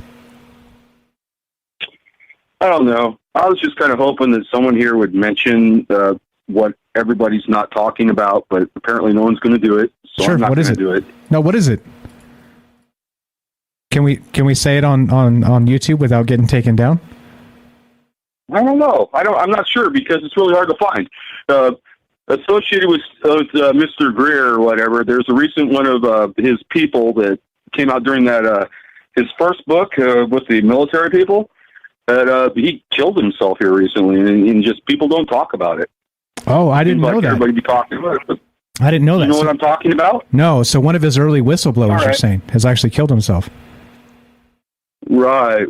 I just thought that'd come up in the conversation, but it didn't. I'm sorry. That's fine. I didn't know about it. So I'll look into it. And we'll work it into a future show. Okay. Thank you. Yeah. Have a good night. You as well. Thanks, Jack. Jack in Oregon. Appreciate the phone call. Thanks for listening. Yeah, I didn't know that. And I think that's the weirdness with some of this stuff is that you don't know. Once you start kind of tracking down some of these stories, like I said, these rabbit holes are sort of endless. And I just kept reading it. It literally led me into the Black Sorcerer of MK Ultra.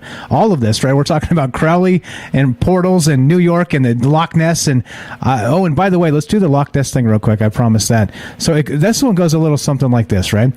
Aleister Crowley and the Loch Ness Monster. I'll link this in the chat in case you guys want to read the whole thing. This is again by Nick Redfern, who seems to be sort of an expert in this. But the story goes that again, Crowley had a manor down there, like a mansion down there by Loch Ness. And let's see, it's too long to go into this entire thing, so I'm going to sum this up super fast. But at this particular lodge, what's it called? Boleskine House, Boleskine. Now, this mansion out there, he was supposedly doing a whole bunch of these bizarre rituals for months and months and months at a time. And what he describes as happening is that people started going mad. They started murdering each other, and there was just all kinds of like people losing their minds, things like this. And so he says he left and came back months and months later, and that this place, who already had sort of a scary situation with it, ended up even scarier when he came back, and the locals would no longer go in the place after dark.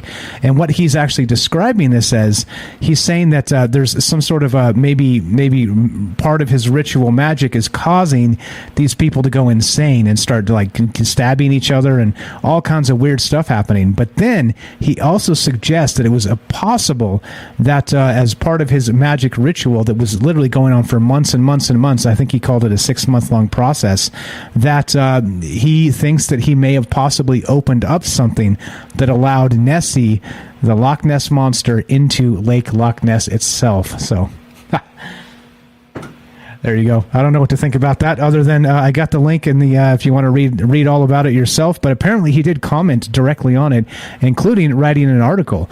So pretty wild stuff. So anyway, as we finish this, I don't know. I don't know. I wish I had the answers, because the answers are far more interesting and fun. Maybe not interesting and fun. The answers are far more easy. Answers are easy. I don't know, but this one I wish I did know the answers, because it creeps me out either way. Whether this is real or whether it's not real, it's freaky no matter what. So in the end, it doesn't matter what I think. It only matters what you think. So as we finish this, you guys know how this goes. If you're listening to us on the Fringe FM, stay tuned for Joe Roop Lighting the Void. If you're listening to us on any other platform, including the podcast feed, stay tuned for a third hour of Troubled Minds. And it goes like this: be sure, be strong, be true. Thank you for listening. From our troubled minds to yours, have a great night.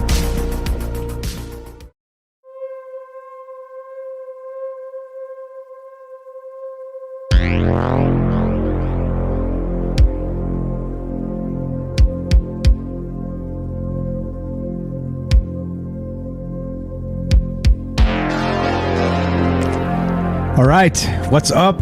Third hour Trouble Minds coming up. Third hour's for you. What are your thoughts on this? What do you know about Aleister Crowley? What do you know about Jack Parsons? What do you know about L. Ron Hubbard? What do you know about summoning portals and allowing entities to come through and then leaving those portals open? That's what we're talking about tonight. We're also talking about this organization unofficially known as the Collins Elite and non-human entities. What do you know about this Lamb character? Like Jennifer said, this doesn't seem to be an individual. It seems to be a class of entities. What does that mean? And again, is this interesting that these things look sort of like the big-headed grays everybody reports of seeing? Well, you tell me.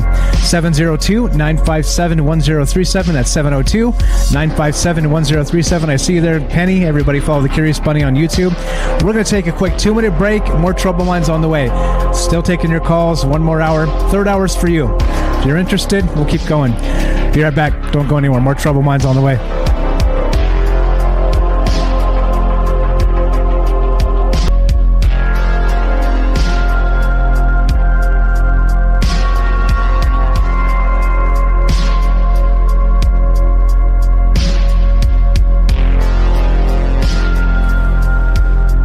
All right, welcome back to Troubled Minds. I'm your host, Michael Strange, and we're still doing our thing, streaming on Rockfin, YouTube, D-Live, and Twitter, and we're discussing the idea of this Collins elite. And again, it's not, I don't believe it's related to the Collins bloodline, the family itself, though it is an interesting connection that Jennifer made there, that maybe the Collins bloodline itself is some sort of, in some way, satanic. So I wonder if this is not an intentional name or an unintentional coincidence. I'm not sure why you would just pick a term, a bizarre name, Collins Elite. It sounds very, well, not just kind of, in the most basic sense, it's kind of snobby, right? Like, oh, the Collins Elite, right? Well, what does it mean, though? I don't know. That's an interesting connection as well. But so the Collins Elite itself is, let's see, where do we got? So we got, I guess just to boil it down, I could read some more of this stuff and bore you to tears, but most of these stories we've told, and there's a ton of stuff here, right? You can dig into this, and it just goes on and on and on. Here's the basic idea, actually. Let's break it down. This is from Above Top Secret. They do a good idea. There's a powerful secret society within the intelligence community created with the intention of establishing a Christian Reconstructionist surveillance state. The group believes that while the UFO issue is a very real one, they do not believe it has anything to do with literal extraterrestrials. Rather, the group, which calls itself the Collins Elite, concludes that the aliens are in reality literal demonic entities that are trying to seduce us with a false lure of supposed alien technology, and to quite literally steal and farm our souls. And there you go. That's as good a breakdown as I could have ever done, and better than that. And I think it seems strange to me that we have this shadowy group of characters that are actually working within and without the government, sort of doing this stuff, and whatever it is they're doing, I don't know. Pretty wild stuff. What's up, Madib? What's up? I see there Paul in the chat. How are you? What's going on, guys? Katrina, hello. Hope everybody's well tonight. Brian says, I seriously thought I opened the portal that was going to end the world on a really crazy mushroom trip with friends. My friends started talking to some entities that weren't there, and from there, we just got but seriously, to some degree, although lesser than what we're talking about, portals are open in areas where there are repeated good and or bad things done. To me, some more about bringing physical manifestations. What's up, Madib? Hello. Good to see you as well. Yeah, I don't know. This is pretty wild when you start thinking about this stuff. I don't know. I don't know the answers. Like I said, it is creepy. So what do you believe about, let's add this into the fold, what do you believe about ritual magic? People doing sex magic or blood magic, things like this. Do you believe that there's actually some benefit to this in any way whatsoever? Or do you think it's all a bunch of horse shit? It's third hour, by the way, so if you want to drop an F-bomb, nobody's going to get mad. I tend to get mad if you do it when we're on the radio, because, well, let's have some manners for a minute, and then we can just drop all manners in the third hour. No, I'm just kidding. But okay, what's up, Dwayne Dibley? How you doing, Dibbers? Easy, Dwayne. All right, so what we're doing is just hanging out, kicking it, talking about this idea of the Collins Elite and what does it mean. 702-957-1037. Let's go to Big Y on YouTube. What's up, my friend? Welcome to Troubled Minds. Go right ahead. Hey, what's up? How you guys doing? Doing well. Just weird stuff on a Thursday night. You know me. What do you know about these non-human entities and Lamb and the Collins Elite? Have you ever heard of this stuff? Not directly the Collins Elite, but I have like the idea that like interdimensional entities rather than extraterrestrials, or along with moving in and out of different planes, looking like that gray alien to a point, but almost very much more creepy and horror fantasy with a giant head and almost like demon like features as well. It's very Lovecraftian. Yeah, it is interesting that there's a connection there that we haven't even talked about, really, is that, remember the idea of Lovecraft is that he had these dreams and he thought that they were real entities trying to break through his mind into our reality or trick him somehow into introducing them into the zeitgeist and allowing us, them being on our minds, then gave them power to break through somehow. So we got an odd parallel here, don't we? I believe so, and I think it kind of parallels like multiple parallels. Like you got like almost pillars kind of holding up a general consensus of obviously humanity is, you know, there's an image of we are under control at some level, if not multiple. But then also, you know, with the reptilian show you guys did recently with Ash, as well as, you know, the Gnostic stuff, the Lovecraftian stuff. Now this, I mean, it just kind of seems very similar. I just got a version of the Egyptian Book of the Dead by Normandy Ellis called Awakening Osiris. And they have a chapter in here. I don't know if you've ever read it. And it's, I believe, chapter 9 of the Egyptian Book of the Dead. And it talks about the 7 gates in a sense that what you guys kind of talked about earlier. And, you know, if your soul has to pass through these gates and they're like almost like riddles or gods that'll ask you questions and then you have to then answer, and then if you're able to move on, you move on, and if not, you're almost reincarnated to do this hell all over again. And it's like talking about this same stuff in the Egyptian Book of the Dead. It's nuts. Yeah, the password, please. To get into heaven, you need the password. That seems so bizarre. New England clam chowder. Exactly. They're like, ding, ding, you're in. You're like, what the fuck just happened? You got it. Go. Do you do Pasco? You do collect $200? Exactly. Like the Price is Right music starts. Da-da-da. Da-da-da. Come on down. Yeah, exactly. Come on up. Run up the escalator. I don't know, man. That idea is so wild. But okay, so what about? So okay, you said you got the Egyptian Book of the Dead. You're digging into that. Now, is there a parallel here between entities trying to break through, like I said, these other parallels? And what about extraterrestrials? Where does it leave them sort of in this hierarchy? Does it kind of cast them off to a lower, you know, just maybe that flesh and blood EBE extraterrestrial biological entity as, we don't even care about them anymore. Like demons are the main thing now. What do you think? I just think they're like, the Night Stalker had said earlier, I think there's definitely this possibility if one exists, and then maybe a lot of them really do, and maybe they're all fighting for this control or kind of vibing over like, hey, the human soul, this energy source, you know. I think it just rings true through a lot of different things, no matter what you want to call it. It's almost like everything's trying to confuse us to say, no, it wasn't us who did it, it's them who did it. You know, unlike a terrorist group, they're not going to just come out and claim it. We did this. They're going to try to make it seem like, no, it was the aliens. But don't ask about the aliens. It was weather balloons. Yeah, exactly. Or like I said, if you're on a Ouija board and you contact Mephistopheles, he's not going to tell you who he is. He's going to say, "I'm Grandma. Let me in." Right? That's what he's going to do. Exactly. Right? Yeah, exactly. And another thing about Ouija boards. I mean, I've always had, you know, my mom used to always tell me I was very empathic, if that's the right way to say it. You know what I mean? That you always had this kind of like family ghost that came wherever we moved, blah, blah, blah. And I definitely recognize stuff. But you go through life, you know, the stuff, you're just like, all right, whatever, dude. I must have misplaced the mug. I bet I left the cabinet open. Oh, it's the wind that slammed that, even though there's no window open. Whatever, cool. But I think, you know, as you kind of like read deeper into these things, there's even a lot of pop culture that really is starting, like Archive 81 or a lot of these shows that are showing, touching on like with the Spider episode the other night and how that crazy producer was putting things into his movies. Now all these producers, as well as L. Ron Hubbard, one of the, you know, a fiction writer that turned into a religion, you know, all this stuff into pop culture is just almost like just an impact for, hey, don't worry about this too much when it happens. You're used to it. You've seen it before.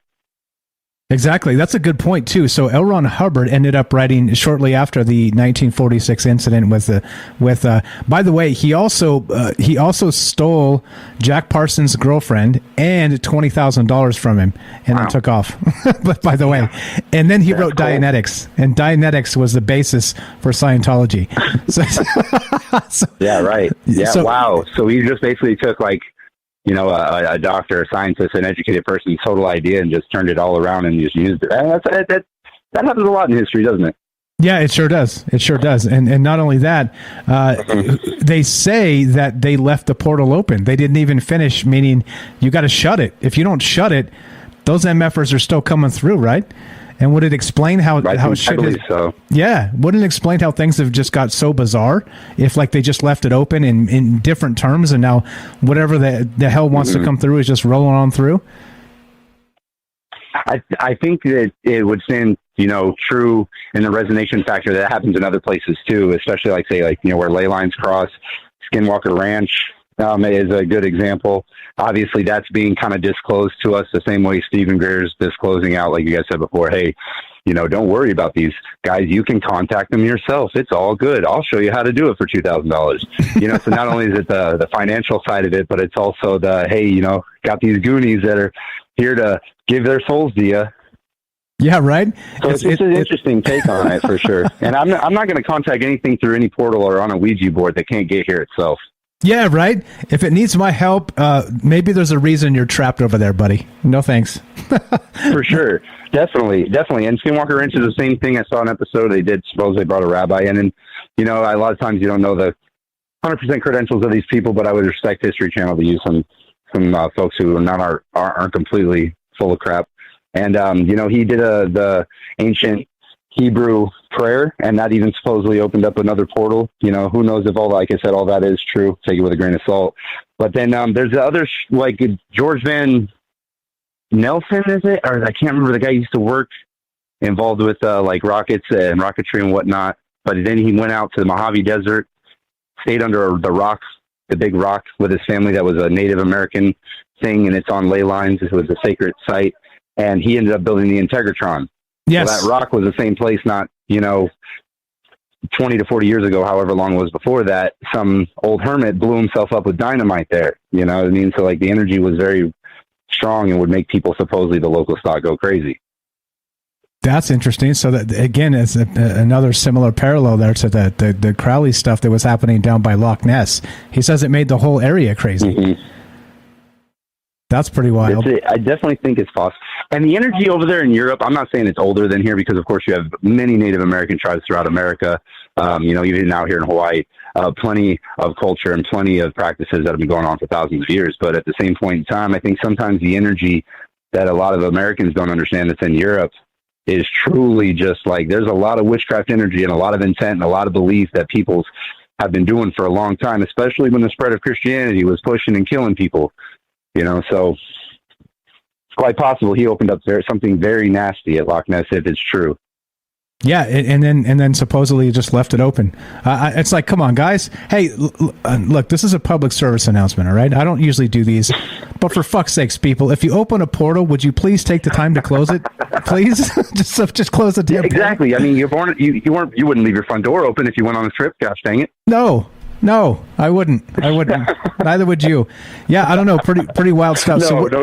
No, sir. What do you think about ritual magic? Do you think ritual magic is actually real, or do you think it's just some sort of marketing bullshit? I think it's definitely being used marketing, especially the New Age witch. You know what I mean? I hate to say it. I have family members who are beautiful people, but at the same point in time, they're definitely deep into certain things. And I think, being the pagan idea a lot of times is awesome. The new religion is great, but I think a lot of times it is being exploited, especially when you go into a lot of these shops and you see the prices of some of this material. It's almost exactly like Scientology. You're like, oh, to get the books, you got to pay this $1,000. But it's like, I just want to be enlightened. I don't want to be used. But these people, a lot of that go to certain things after so long. A lot of times you feel helpless, especially if you were raised in a doctrine that's super strict. How do I find faith in anything when all this negative stuff has happened in my life? Yeah, that makes a ton of sense. And I agree with you. I clearly, like anybody else, I don't like being exploited. I don't like. That's why I do it like this too. I just hate that. I hate fortune telling. I hate when people say they can tell the future and this stuff. It drives me nuts. It is one of my trigger points because it seems exploitative to me. It's like, if you can do that, then teach me how to do it. Like, don't tell me sort of through this bottleneck situation what my future may hold, right? Like, teach me how you do it, and then maybe I could find out myself, right? I don't know. Like, it does get my goat sometimes. Yeah, pretty wild stuff. Now, what else you got for us, my friend? It really does, because I think there's a lot of positive information out there about, yes, the idea of loving yourself, finding that inner light, finding that, we do have a spark of divinity within us. I do think that's true to the core. I just think there's a lot of things that want to eat it up, that want to consume it. You know what I mean? I think and if it's not an outside energy, a lot of times we are so misled that it's ourself, a domestic problem within ourselves that will eat ourselves or consume ourselves. And I think sometimes when it's just all about focusing on that positive, all there is light, Darkness is the lack of light, fear is the lack of love. So at one point, if you're going to pick one, pick the one that makes more sense and that might actually exist in the real time, at least in this 3D reality. Yeah, brilliant. Well said, sir. Hey, as long as we're talking about this 3D reality, we may as well do what makes the most sense. I love it. Yeah, I love right, it. Right, exactly, right. Yeah, absolutely. What else you got for us tonight, my man? I was just going to say shoots, and thank you so much for what you're doing, like, every night, man. Like, anybody has a chance to check out this Awakening Outsiders. I'll put a picture up in the feed on Discord. It's by, like I said, Normandi Ellis. And it's really cool. Just it really goes to show how these ancient practices came back up again in Gnosticism, came back up again in later times, Renaissance, came back up again in the last 20th and 21st century. And each time it seems like a lot of times it's been either labeled as heretical, it's been snuffed out, or it's been actually, just looked at as kind of goofy and you don't know what you're talking about. But I want to tell you, for everybody who still listens that is a Christian or isn't a Christian, when the masses and, the apostles asked Jesus, what are the most two important commandments? It was to love thy God, not my God, but thy God, and to love thy neighbor as a reflection. So, I think if we do that, we'll be all right. I love it. Fantastic. Appreciate that. Yeah, please do share in the Discord. I'll take a look, and thanks for sharing. Thanks for being part of this. Thanks for listening. Thanks for an amazing phone call, bro. Appreciate it very much. All right, shoots, bro. Hell yeah. You too. Bye-bye. Have a great night. That's Big Y on YouTube. Looking to hear from you. What do you think? Good stuff from Big Y there. This is the embarrassment of riches we have. Brilliant people calling in constantly over and over and over again, and I appreciate it very much. What do you know about the non-human entities and the Collins Elite? Again, the Collins Elite is a group. It's a shadow group of individuals that work in and out of the Pentagon, apparently, that believe that extraterrestrials are actually demonic entities trying to trick us somehow, trying to promise us one thing and give us another, right? The ultimate spiritual bait and switch. And like I said, I would expect that if you actually contacted a demon, a powerful demon with a Ouija board or otherwise, they wouldn't tell you, I'm coming to eat your undies, right? They're like, hey, I'm cool, we're chill. I'm just coming to help. We just want to help you, right? Let me in and we'll help, right? That's what they would tell you. So I don't know. I think that when you're talking about things reaching into other realms and contacting things, whatever these things may be, I would, again, like I said, I don't even know if I completely believe this stuff, to be perfectly honest, but I'd say if you're looking to do it, at least be careful. Close the portals, please. Don't let in the ancient ones, the old ones. Don't do that, please. I don't see that ending well for us. Yeah, Night Stalker, the TikTok witches, right? And Matt's got a good comment there. Becky bought a crystal from Hot Topic, and now she's a witch. Right. There you go. Dwayne Dibley says, can't imagine anything more terrifying than having a demon terrorize you. And that's exactly the thing. Yeah. Yeah. I don't know. I was going to say it was going to come out first as eat your lunch, but I thought it was more funny if I said eat your undies. So I did. Sometimes I got to make myself laugh too. But okay. So I don't know. What's up? Fall 3 says, not all demons are what you think. Yeah. I don't know. Like I said, I don't know any of them. So So you'll pardon me if I'm, let's say, hesitant. How about that? Looking to hear from you. What do you know about non-human entities? What do you know about LAM? What do you know about portals and the rest of this stuff? If you want to be part of the discussion tonight, third hour is for you. We'll keep going as long as you're interested. 702-957-1037. We'll put you on the show. And you can also click the Discord link at troubledminds.org, and we'll put you right on as well. Good stuff. Good stuff. And there it is. I did say eat your undies, but it was more of a funny thing. All right. Anyway, so let's see what else do we got. Looking at the chat. What's going on, guys? Over there on Rockfin, everybody's still hanging tight. What is your thought on this, guys? Let's see. Tam Bam says ghost hunter people say that a lot of hauntings happen near water. Maybe water is also a portal. Oh, you're talking to Night Stalker. Notice right behind me, I've got a water portal in my television screen. Was that an accident? Maybe not. Maybe not. What's going on, guys? Robert says, I know just a little bit about Crowley and Hubbard, but absolutely nothing about demons perhaps because I've never encountered one. All right, fair enough. Fair enough. What's going on, guys? Hope everybody's well. Just kicking it, hanging out on a Thursday night, talking about crazy stuff. Let's do more of this. There's more here. Let's see. Let's talk about LAM.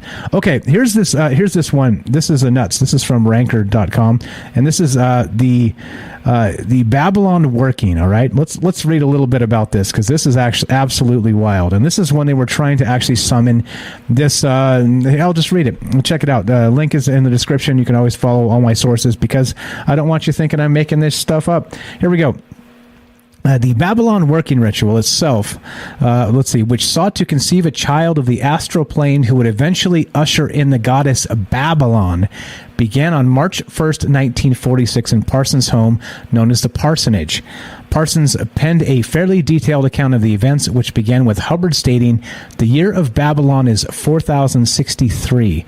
She is the flame of life, power of darkness. She destroys with a glance. She may take thy soul. She feeds upon the ends of men. Beautiful, horrible." On the third day of the proceedings, Hubbard and Parsons integrated reproductive fluids into the rituals. Quote, "Lay out a white sheet, place upon it blood of birth. Think upon the lewd, lascivious things that couldst do. All is good to Babylon. The lust is hers, the passion yours. Consider thou the beast violating." There you go. The following day, Hubbard presided over a sexual frenzy between himself and a woman they had recruited for the ceremonies. Over the course of 2 weeks, Hubbard and Parsons attempted to usher the astral child into the world. Quote, "The two of them engaged in ritual chanting, drawing occult symbols in the air with swords, dripping animal blood on runes, and pleasuring themselves in order to impregnate magical tablets." And there you go. If that isn't one of those super bizarre WTFs is going on right about now, I don't know if that thing right there, if that doesn't freak you out and make you go, what the hell is going on with this? I don't know what is.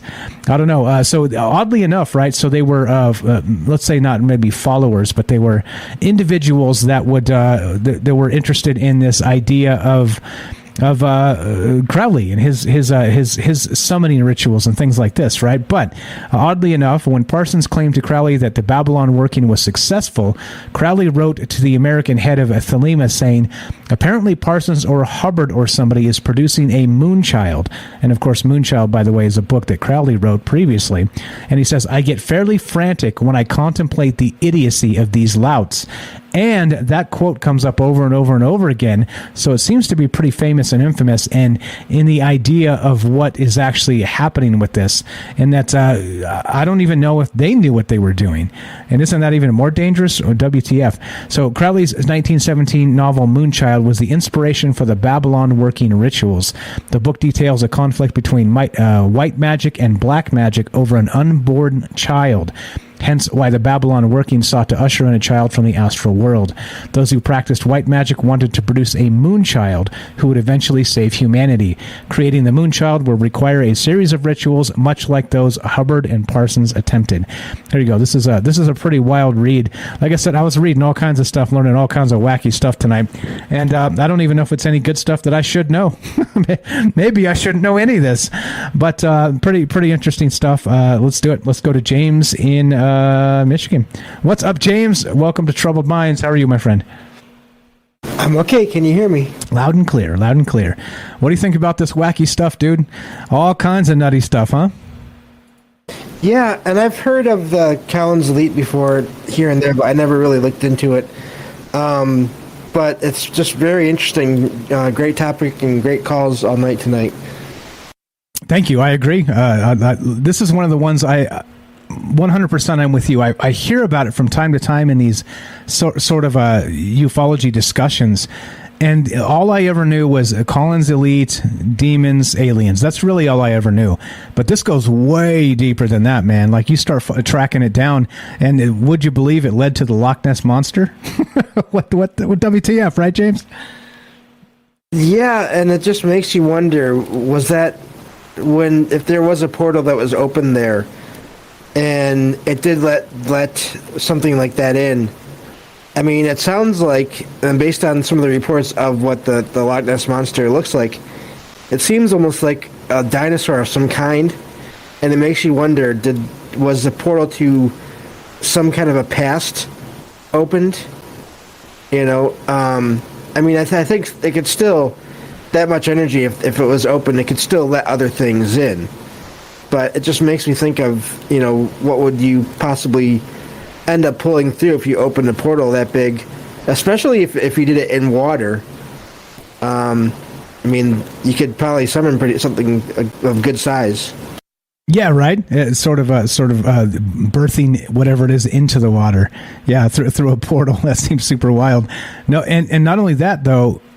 So apparently, at the end of it, let's see. This is in Crowley's words. I didn't get to finish this because I didn't really read the whole thing, but he said specifically regarding this that it wasn't just Loch Ness that he suggested. He said this. This is a quote from him when he wrote this. Maybe the Lake of Loch Ness is suffering from the same phenomena as the Manor of Boleskine.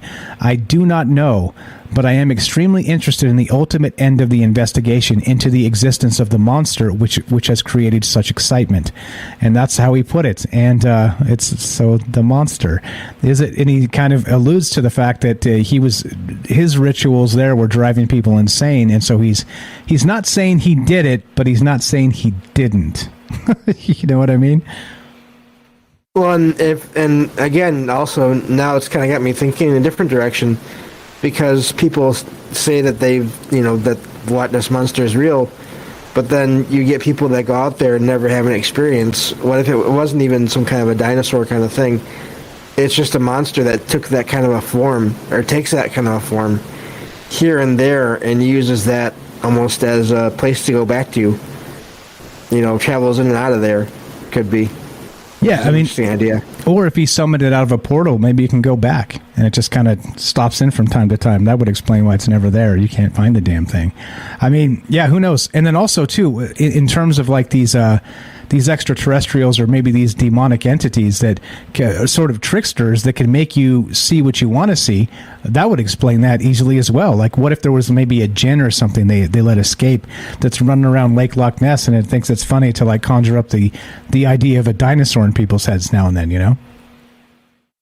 Yeah, and what also I was thinking too about the whole aliens, demons idea is that if you look in all the different kinds of fiction, if you look at science fiction especially, there are different worlds and beings that look like demons that are said to be from other worlds. So it makes me wonder if there could be a mix, if it could be both instead of one or the other, in some cases. Yeah, exactly. And again, I don't know. So where are you in the sense of this ritual stuff? Do you think that, again, sort of in the immortal words of the mighty Rohan, like either this is super weird and it's happening and it's real, or it's super weird and it's happening and it's not real because people believe it's real? Where do you stand there on this sort of ritual stuff, drawing sigils in the air with swords and chanting, and what do you think? Or maybe it wasn't real until they all focused on it and it made it real. Maybe they made it real. Yeah, maybe. So, yeah, but yeah, I do believe, the intent of what you're doing, along with the energy of whatever, just whatever is in your mind, especially, and also if you're doing anything else physically, whether it's using candles or, whatever. I think that can definitely contribute and give who or whatever fuel to manifest, for sure. Yeah, exactly. And so I wonder then, so what about that idea that I kicked out a couple times tonight, that the world is getting crazier and crazier progressively now? Do you think that maybe it's part of this idea that they just left these portals open and now we get crazy stuff coming through all the time? It wouldn't surprise me. And again, I always go back to fiction. I said it in the chat too. If you look enough, you'll find stories of, the veil opening or breaking, or there being holes in it here and there. That is a fairly common idea in fiction already. So, that wouldn't surprise me. And I mean, I know we kind of there was some talk about whether or not we're ready or not, or but I was saying in the chat, I wonder if sometimes that's not even as important as, like, being ready is not as important as getting ready. Just doing what you can. Again, getting back to the idea of trying to focus on the positive and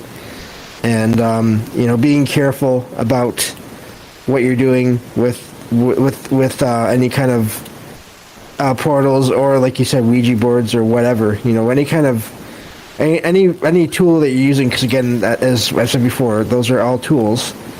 Any kind of tool that you're using to contact anything or anyone. And because again, you can, unless you do it just right and have just the right intention, and even then, I think in some cases it doesn't. Things can happen, things can go wrong. You can end up, bringing stuff here that you not necessarily would not want here. Yeah, exactly, right? Like I said, PSA.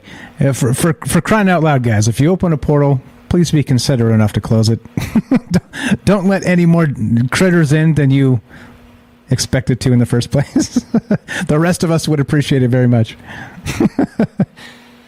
Yeah, and I think, too, one thing I'm not sure if you mentioned earlier or not, I don't remember, but the idea of the portals is, I think some people, when you think of a portal, you think of something that you can see easily, but with a lot of stuff, I think that may not always be the case, and that may lead to people thinking it's not real, but if it's all just energy, it doesn't mean it has to be visible energy.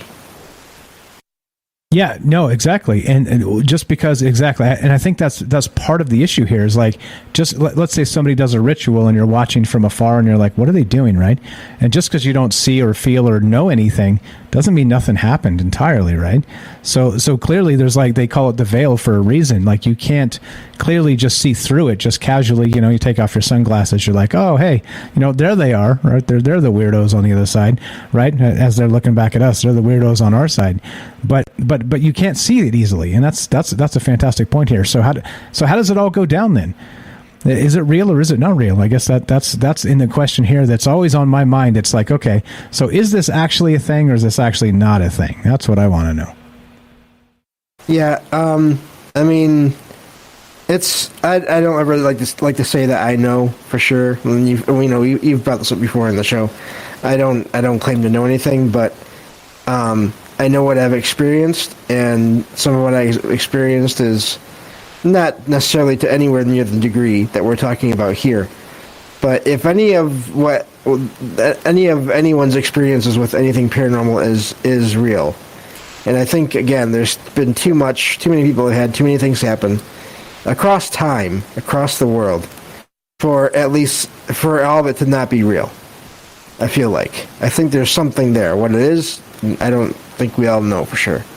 And we try to label it with different words, and again, like we talked about before, words may not always be adequate to describe these things. Yeah, exactly. But I think there's something there. Yeah, exactly. Derek's got a question for you. He says, "What was your alien experience again, James? And do you think it was demonic in hindsight?" Well, I can go into that if you don't mind. It won't take too long to describe. Of course. Please do. Okay, so and that's a interesting thing because I don't know.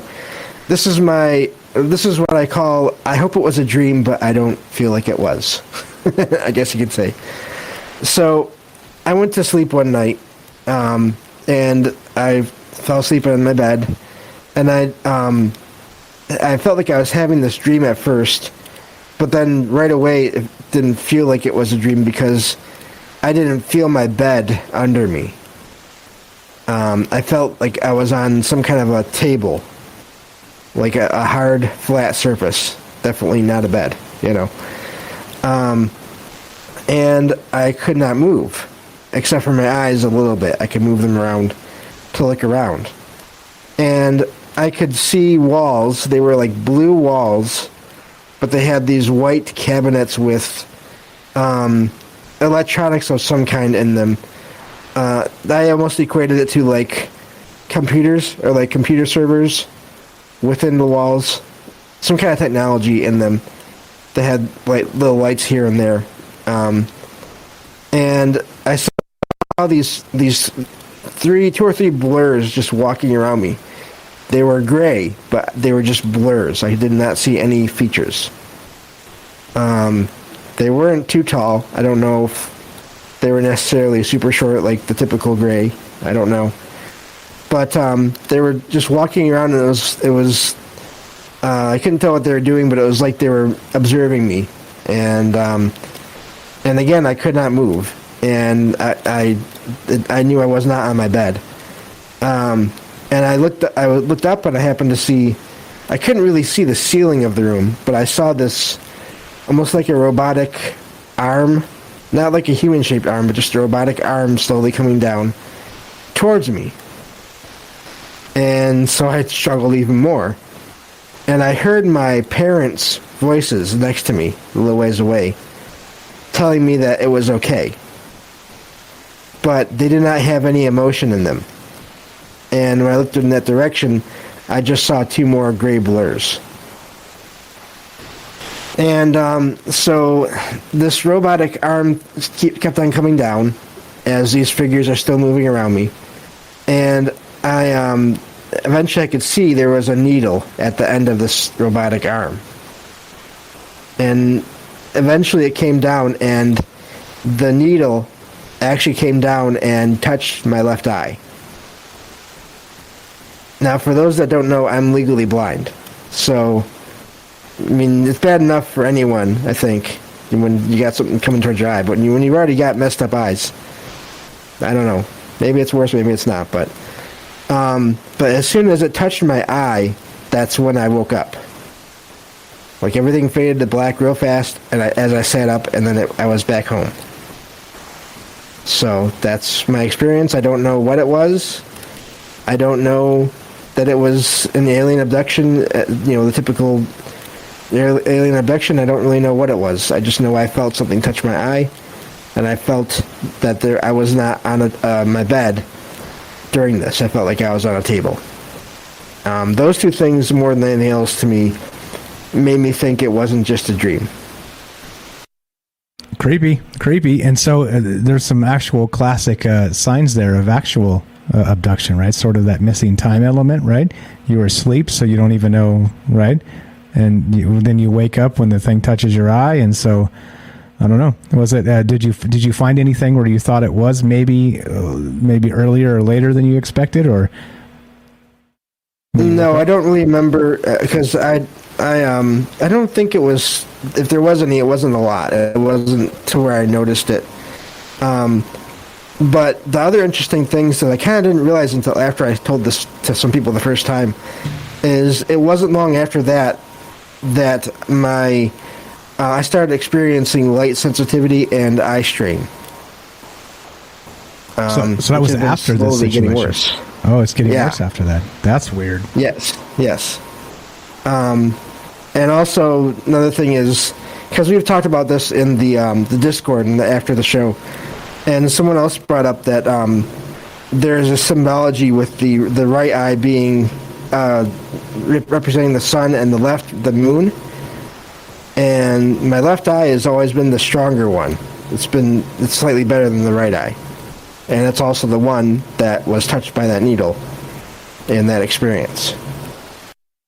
That's super weird. So then the actual physical correlation to the dream state or whatever that thing actually was, that's creepy as hell, man. So back to Night Stalker's question. In hindsight, do you think it was maybe not alien but demonic in some way? It's possible. I don't know. And that's all I can say for sure. Damn it, James! I want the truth. I want answers. That'd be nice. Yeah, it would be nice if it was that simple. Yeah, that's a crazy story. Wow, nuts! But you've never had anything happen prior to that and after that similar, right? It was just that one time. That was the only time that anything like that ever happened. I've had other experiences with what I used to think of like as ghosts or spirits. And now I don't really know. And I've had other different dreams where there were like out of body experiences to places that I'd never been to, and then I would go there months or even years later. So, but those are not the one, not like I just described. No. Nutty stuff. So a nice solid maybe. How about sleep paralysis? Have you ever had that before or after? No, only that one time. Weird, man. Weird. Maybe they're biding their time to come back and get you. Could be. If I go missing, I guess you'll know why. I demand a recount. Bring my James back. This is BS. Yeah. So what else you got for us? What do you know about Crowley and this individual named Lamb? Have you ever heard of this before? Again, I've heard of them. Never looked too much into it. But so yeah, no, I don't have much to add to that. Just this is a lot of great ideas from everyone tonight that called, especially Jennifer just had so much information in that call. That was amazing. But I mean, everyone was great. So, but yeah, that's it from me as far as I can tell right now. Right on. Appreciate it, brother. You're the best. James here has a podcast called Salcedo Paranormal. Check it out. Links in the description. He does paranormal stuff 5 nights a week, Monday, Tuesday, Wednesday, Thursday, Friday at 5 p.m. Pacific time, 8 p.m. Eastern. Go join him in the Discord. Go hang out and go say hi. James is a good dude, good friend of mine, and he's doing good work over there. Appreciate you very much, my man. Thank you. Have a good night. You too. Thanks for the call. There you go. Easy as that. If you want to be part of the show, 702-957-1037. That's 702-957-1037. We're talking about the idea of these non-human entities. And, of course, right, the Collins elite. And that's what happens in ufology. When they talk about, in the UFO circles, this Collins elite, it just means it's sort of a quasi-government group that is or isn't funded by the government, maybe sort of a indirect government program that started as like a hobbyist thing back in maybe the 50s, has had different people change in the group over the course of decades, and eventually became funded by the government. But what they study is the UFO phenomenon in the sense of they're trying to make actual contact with extraterrestrials. But what they've determined, and the idea of this Collins elite, and again, it's the name of a group, it's not a family or anything else, it's the informal term of what they dubbed themselves, the Collins elite. Like I said, at the very least, it sounds snotty. At the worst, it's just a horrible name. They need a better marketer for sure. But I think the idea is they didn't want to be found out. This is sort of one of those X-Files smoking man sort of situations. So I don't know. So they tried to contact UFOs over decades here, and they say that every time they did, every single time without fail, it went sour. Something happened. It was bad, even though it seemed like the initial contact seemed fine. It was good. The aliens were like, yeah, we want to help you with technology or this or that or the other thing. And it was always a bait and switch. It was like they were trying to make things up to get something from the people. And it led this group, the Collins elite, to believe that there was a situation where the ETs themselves, the EBEs, they thought they were extraterrestrial biological entities, were not ETs at all. They were demons instead. And so So that's the idea that there's these Pentagon entrenched insiders that have been part of this Collins elite forever. This group, maybe not vampires, you know what I'm saying, but like as the decades of people turned over, this group has remained intact, and the information that they share has remained intact as well. And so there's supposedly some watchdogs inside the Pentagon that are not allowing this to happen. And this sounds very like, keeping the secrets of the Holy Grail from like the Indiana Jones movie, right? Like what was that? The Brotherhood of, what were they called? The Brotherhood of the Grail or something. They were supposed to keep the Grail safe for 1,000 years, this type of thing. This is what this kind of sounds like, right? This sounds super like what the hell? We got secret societies, we got portals and aliens and demons, and like what in the world is going on here, right? That's pretty wild. So I don't know. What are your thoughts? Have you heard of this Collins Elite? Got a few minutes left for you, approximately 10-15 minutes of the show left. Like I said, this part is for you guys. So if you haven't called in and you never called in, tonight's your night. 702-957-1037. Got some more stuff I can do here. Brotherhood of Sion. Yeah, kind of something like that. Templar Knights. No, what was it called? Remember in the Last Crusade, Indiana Jones, they had the group of people that were protecting the Grail. They said the Brotherhood of the Brotherhood of something. I can't remember what they called it. Maybe it was just the Brotherhood of the Grail. But anyway, so that they were kind of a secret society keeping this idea and the secret of the Grail safe for all these years. But this seems like similar, like something sort of in the government, these shadow faction of individuals, very, again, X-Files Smoking Man style, I don't know, you tell me. Let's see, what other interesting stuff do we have here? I pulled up all kinds of crazy stuff. This is from Jason Colavito, and he's a hardcore skeptic, and he's looking at this stuff. What is it? Is that what it is? It's you just looked it up. Let's see, it is of the Cruciform Sword. Is that what it is? The Brotherhood of the Cruciform Sword. Is that right? Yeah, you chose wisely. Exactly. This is from last June, and this is again from Jason Colavito. I don't know if he's worth talking about, to be honest. He's just like he poo-poos everything and doesn't believe anything. He's talking about MJ12, Zodiac control groups, and stuff like this, and saying that. Okay, I'm going to read just a little bit. It says, I've been on a blah, blah, blah. I did want to make note of this rather extraordinary exchange from a recent interview with Lou Elizondo, the former reality TV UFO hunter turned co-founder of UFO think tank Skyfort LLC. Here, the ex-Pentagon UFO investigator uses a series of strategic on-denials to imply that fictitious organizations like Majestic 12 and the Collins Elite are real. So Jason Colavito here from his blog is saying that they're not real. These things are not real organizations. He adds in the clip, Elizondo says that there are individuals who fit the description of the Collins Elite, an alleged group of operating inside the Pentagon who organized to suppress UFO studies for fear of provoking Satan and his demons. The Collins Elite were promoted by Nick Redfern in a book a decade ago, from which the idea gained traction in Redfern's telling, with Elizondo's former To the Stars Academy Arts and Science colleagues like Hal Puthoff. The idea is also, according to American cosmic author Diana Pasolka, believed by Jacques Vallée, whose work Elizondo's associate and fellow UFO advocate Chris Mellon has explicitly endorsed. So anyway, obviously, like I don't expect this guy to really believe anything about this, because he doesn't believe UFOs are real at all. I'm pretty sure he just believes everything's a hoax. But notably, you never know that what's true, and this is part of the propaganda scene of what's actually going on here. Oh, okay, I got you. Thank you. I didn't notice that. Thank you very much. Appreciate that. Sorry, I didn't see you there, Kelly. Welcome to Troubled Minds. Go right ahead, sir. How are you tonight? Hey, what's up, man? Chilling, man. Doing my thing. Weirdness. What about the Collins Elite? You ever heard of these guys? You know what? I ran across that. I might have, but I don't remember any of that. Any kind of group. But, there's a ton of groups out there, these secret societies. But Collins Elite, I never really ran across that, but, it was interesting to hear a little bit something about it.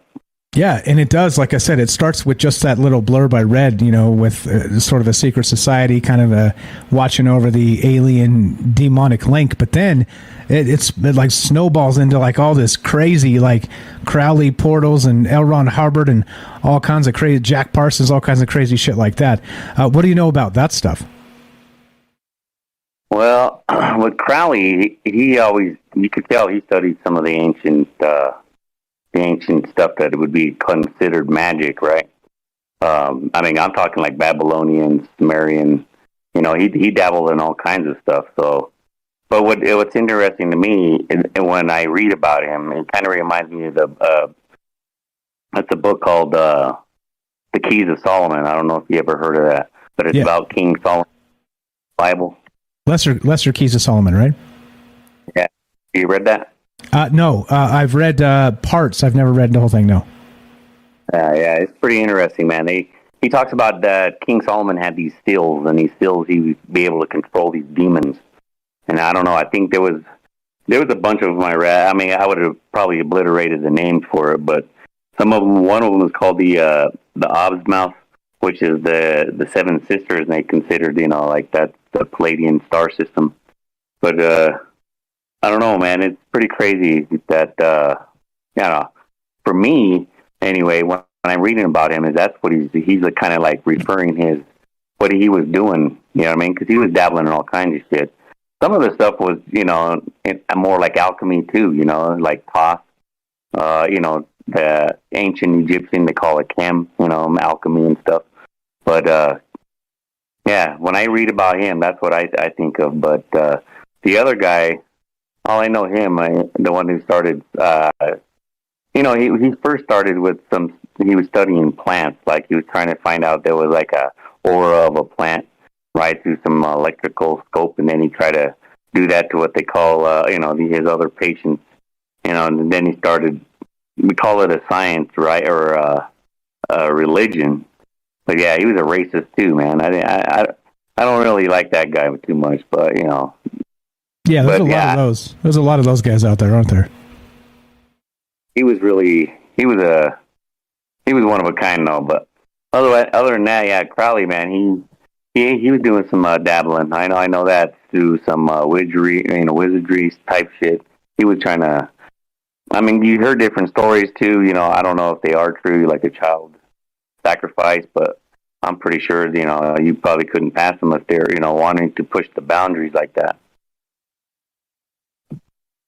Yeah, no, not me. You ain't gonna get me trying to summon anything. That's for damn sure. No thanks, man. That's not my gig.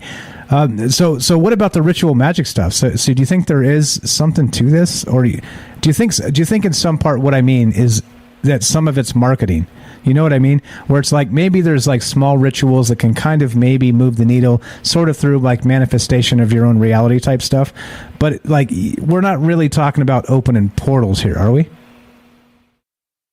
Oh, man, I would say there is because, you know, even the ancients, like, you know, you go down to South America, they talk about the Gate of the Sun, you know, or that one that you were talking about, I believe that one's in Bolivia or Peru. I think it's a big one in Peru. It looks like a big door with a little door on the bottom, you know.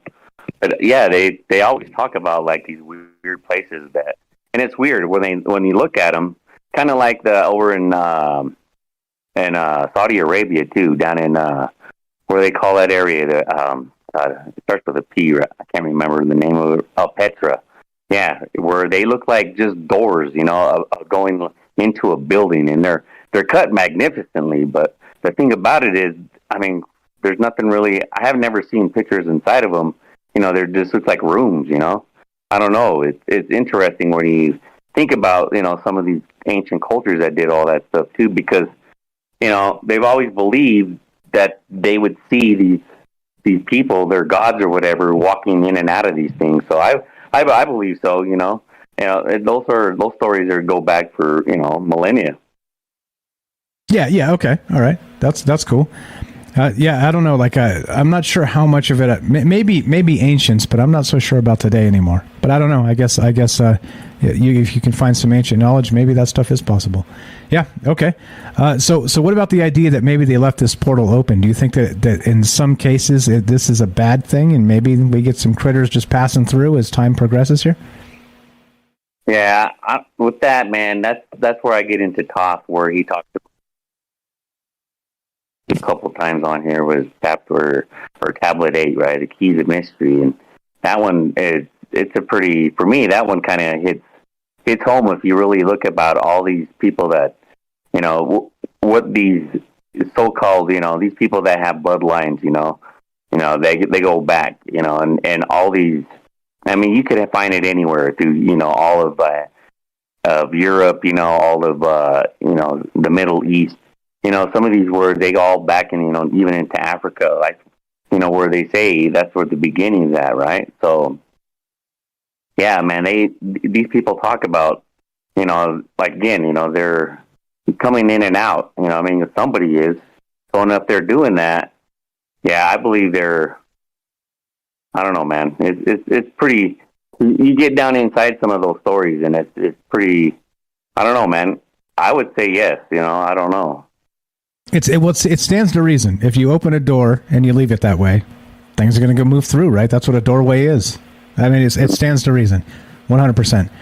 And that's go ahead.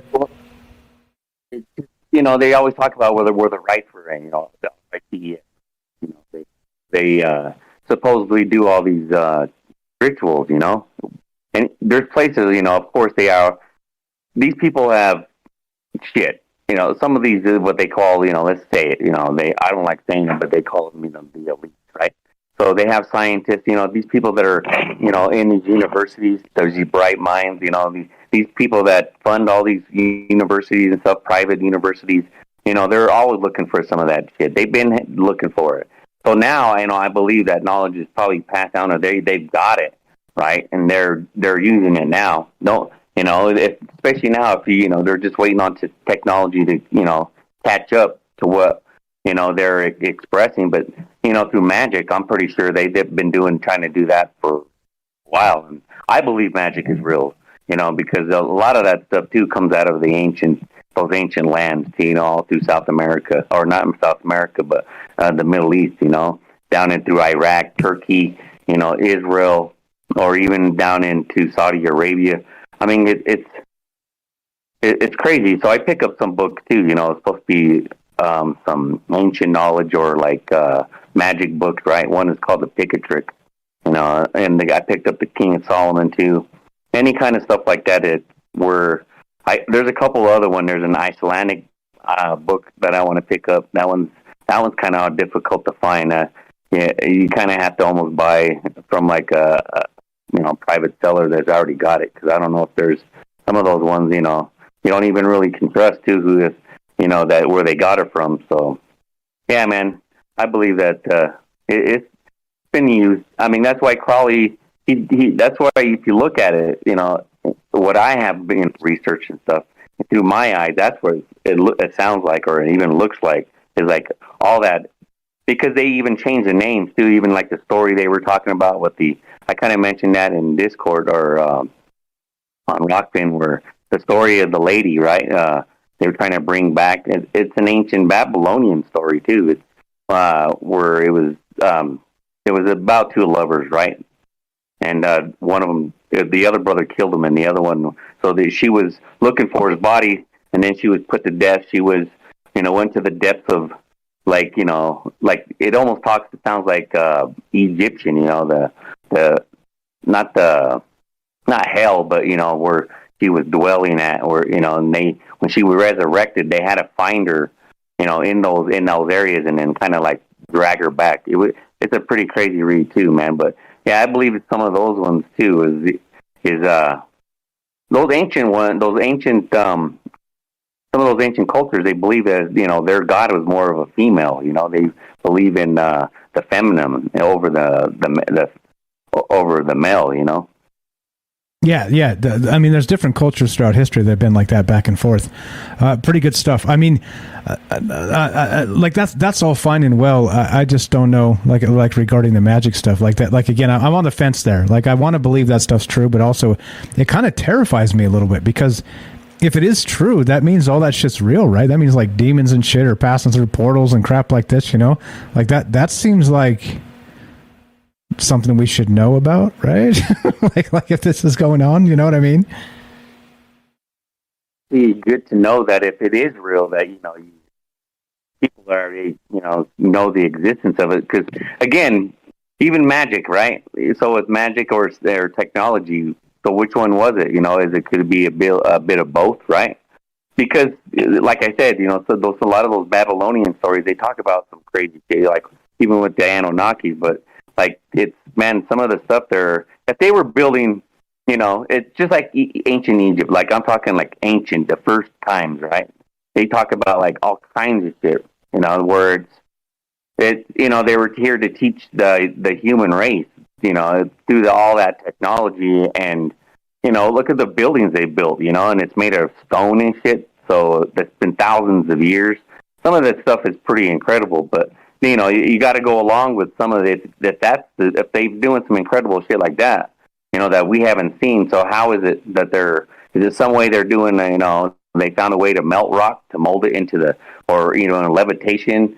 But those things are fuck, man. They would have to be giants or something that are carrying some shit like that or molding some shit like that. I don't know. So what is it? It could be both. That's where the whole Aleister Crowley thing, where I found him, they were talking about the Greys and then, what he's supposedly seen and drawn, that he drew. But I don't know, man. Again, when I look at that stuff, what he was talking about it's some of that ancient Babylonian shit. And it's pretty crazy, man. So if he's over there and he's showing that it's work, so it's, I don't know if do you believe in it or not. It's kind of just a belief system, I guess, if that works. But you never know, man. I believe it could. I mean, I'm kind of dabbling in some of that shit, but I don't want to. You kind of know what the hell you have to know what you're doing. You ain't just jumping in there. So. Yeah, exactly. Here's another wild thing I got while I got you on. I want to touch on this tonight too, real quick. So the Collins Elite. This is from eventsfinal.blogspot.com. I think this is Nick Redfern's blog here. Now they say that the group. They say they say that in 1947 Roswell was not an alien crash. This is what they say. This is Remember, this is the Collins Elite people who don't believe aliens are real. They believe they're a demonic entity trying to force their way into our reality and trick us somehow. So here we go. They say Roswell was not an alien crash. Rather, the group concluded that the event was a staged Trojan horse type of event provoked by demons trying to deceive us into accepting the idea that vulnerable ETs had crashed at Roswell and were responsible for the wave of flying saucer encounters that gripped the nation in the summer of 1947. This is where the shit gets really weird. For the Collins Elite, the alien debris and memory metal said to have been recovered at the crash site on the Foster Ranch, New Mexico, were nothing less than the result of a diabolical demonic alchemy. In other words, the group formed an opinion that these strange entities weaved the materials, then had them manifest on the Foster Ranch, thus creating the image of a crash of something exotic from the skies. How about that? One more thing real quick. Their members claimed to have read reports suggesting that no literal bodies were ever found at Roswell at all. Rather, they maintained that certain biological materials were recovered. So what do you think about diabolical demonic alchemy instead of aliens at Roswell? That's pretty wild, huh? And that's some real good maybe juice right there, boy. That's like throwing an extra twist on that shit, I don't know. And I'm not one to say that it could never happen because you never say never, but I don't know, man. That's I don't know. I don't see something like that could ever, I can say never again. Here I go with that, but I could, in my perspective, I don't think that's the case, right? Because that whole thing with Roswell too, that was just like where the craft kind of bounced off of, right? It was supposed to be like a bigger one a little bit further down in the next town, that off the mountain, more or less, right? I don't know if you heard that one. Yeah, and they would supposedly crumple it, and it was light as a feather, but it would actually return to form after they crumpled it. Yeah, what's interesting about that too is that whole story, right? And they were trying to disprove it. It kind of looked, but the picture, right? There's another one where he's standing there, and it looks like if it was, I don't know if it was him or his boss, they're in the same picture, and his boss is holding this piece of paper, right? It's kind of folded in half, but they now through computers and shit, they unfolded it. What it was saying. Yeah, it's actually there was a crash, man. That I believe it was something that they've already had. But again, when they I believe it was probably even before the 40s, because if they were finding out, or is accidentally that they're finding out that they were taking these things down with our old radar systems, they were somehow affecting these craft, and it was bringing them down. That's another rabbit hole I went down where there was, you know, obviously they say these guys are, you know, ex-military or whatnot, but you never know, you know. But yeah, that was one of his statements that's how exactly they were bringing them down, was through our radar systems, you know, and somehow they were affecting it, and that's when they were bringing a couple of them down. Yeah. Also, in that same article, they discussed that they started knocking them out of the skies also with nuclear weapons. Like remember that Starfish Prime and some of that stuff that's been talked about before as well. Yeah. That's just, but I don't know, man. So just the whole demonic thing, that also, like I said, that really just it resonates with me with Toth, how he talks about these things were shadows, you know, and they were just taken over. They were brought up from people that, again, with humans trying to gain power, right? You know, they're doing these witchcraft. And this is the whole thing. I mean, come on, man. Like, the government officials were actually doing some, you know, if it's all bullshit, then why are they doing it? Yeah, right? exactly. That's the weird part.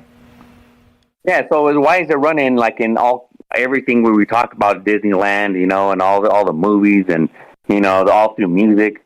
That shit, there is. Because if you they're trying to manifest something, right? So, you know, if you think about a word, you know, if you speak about it, right? You know, all these people, you dress like it, you know, you put your whole thing into it, you're going to manifest something, because that's the whole premise of the whole, you know, the human mind and everything.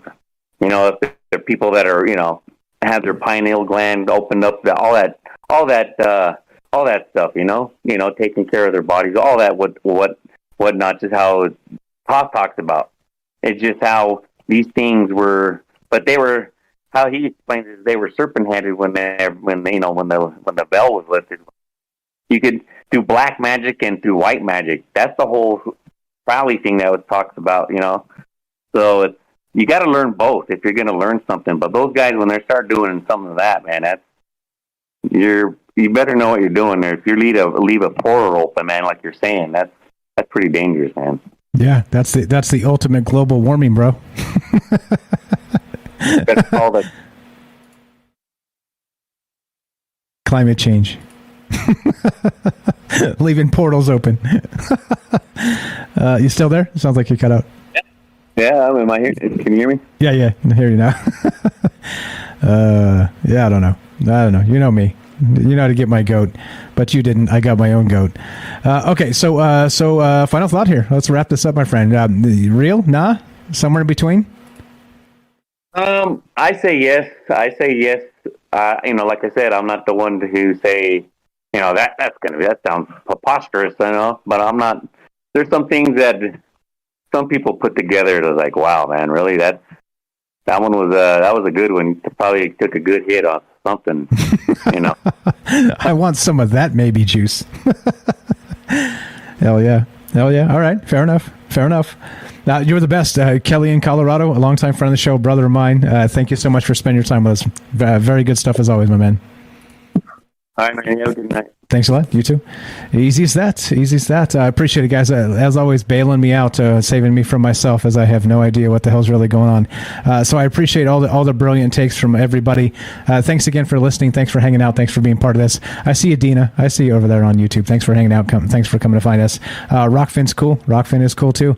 What's going on? So who did I miss? Mr. Mensa, I see you there. What's up, the Curious Bunny? Thank you. Says a fantastic show, Mike. Appreciate that.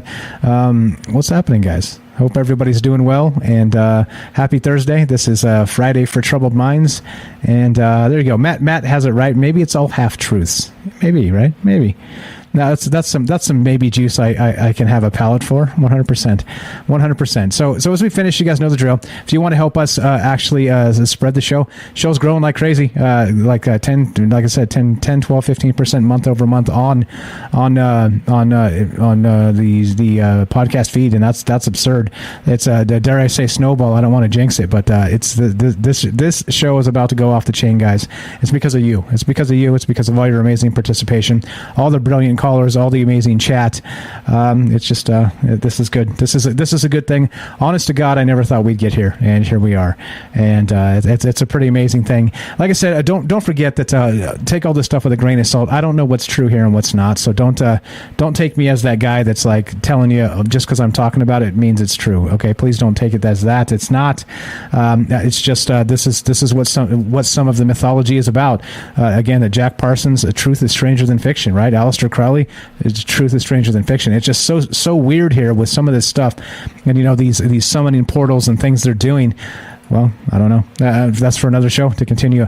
Appreciate it. Thanks for all the phone calls, guys. Thanks for all the amazing chat. Thanks for just being you. Thanks for spending, most importantly, as always, thanks for spending your time and energy with us. That's the most important thing. You guys know how this goes because it's, like I said, doing this by yourself. I did this by myself basically for the better part of a year. Well, I was here with Frank, but the two of us just talking and nobody listening. And so night and day, I don't even I don't know. Never thought we'd get here. And so I appreciate each and every one of you very much. Thanks for making this what it is. Thanks for appreciating it. Thanks for, like I said, most importantly, spending your time and your energy. And that's that. It's Friday night for Troubled Minds. We have one more show tomorrow at 3 p.m. Pacific, and that's on Twitch. That's the news show. And we do that Mondays and Fridays. And we'll see you then. Otherwise, well, I don't know. I don't know what else to say other than if I keep saying thank you, you'll think I'm running for office. And I swear I'm not, because that's a thankless job. You do get rich, though, don't you? If you get elected. Oddly enough, everybody who gets elected seems to get rich. It's so fucking weird. You know what I mean? Call that a conspiracy, I guess. Public service, they call it. Public service, burgling the coffers. Yeah, All right, let's get the hell out of here. As we finish this, this is how it ends. Well, what do we got? If you want to help the show, Patreon, Rockfin, you can sub up both those places. Also, sub up on Twitch. You can do that for free or no extra cost anyway on Amazon Prime. It's built into your Amazon Prime account.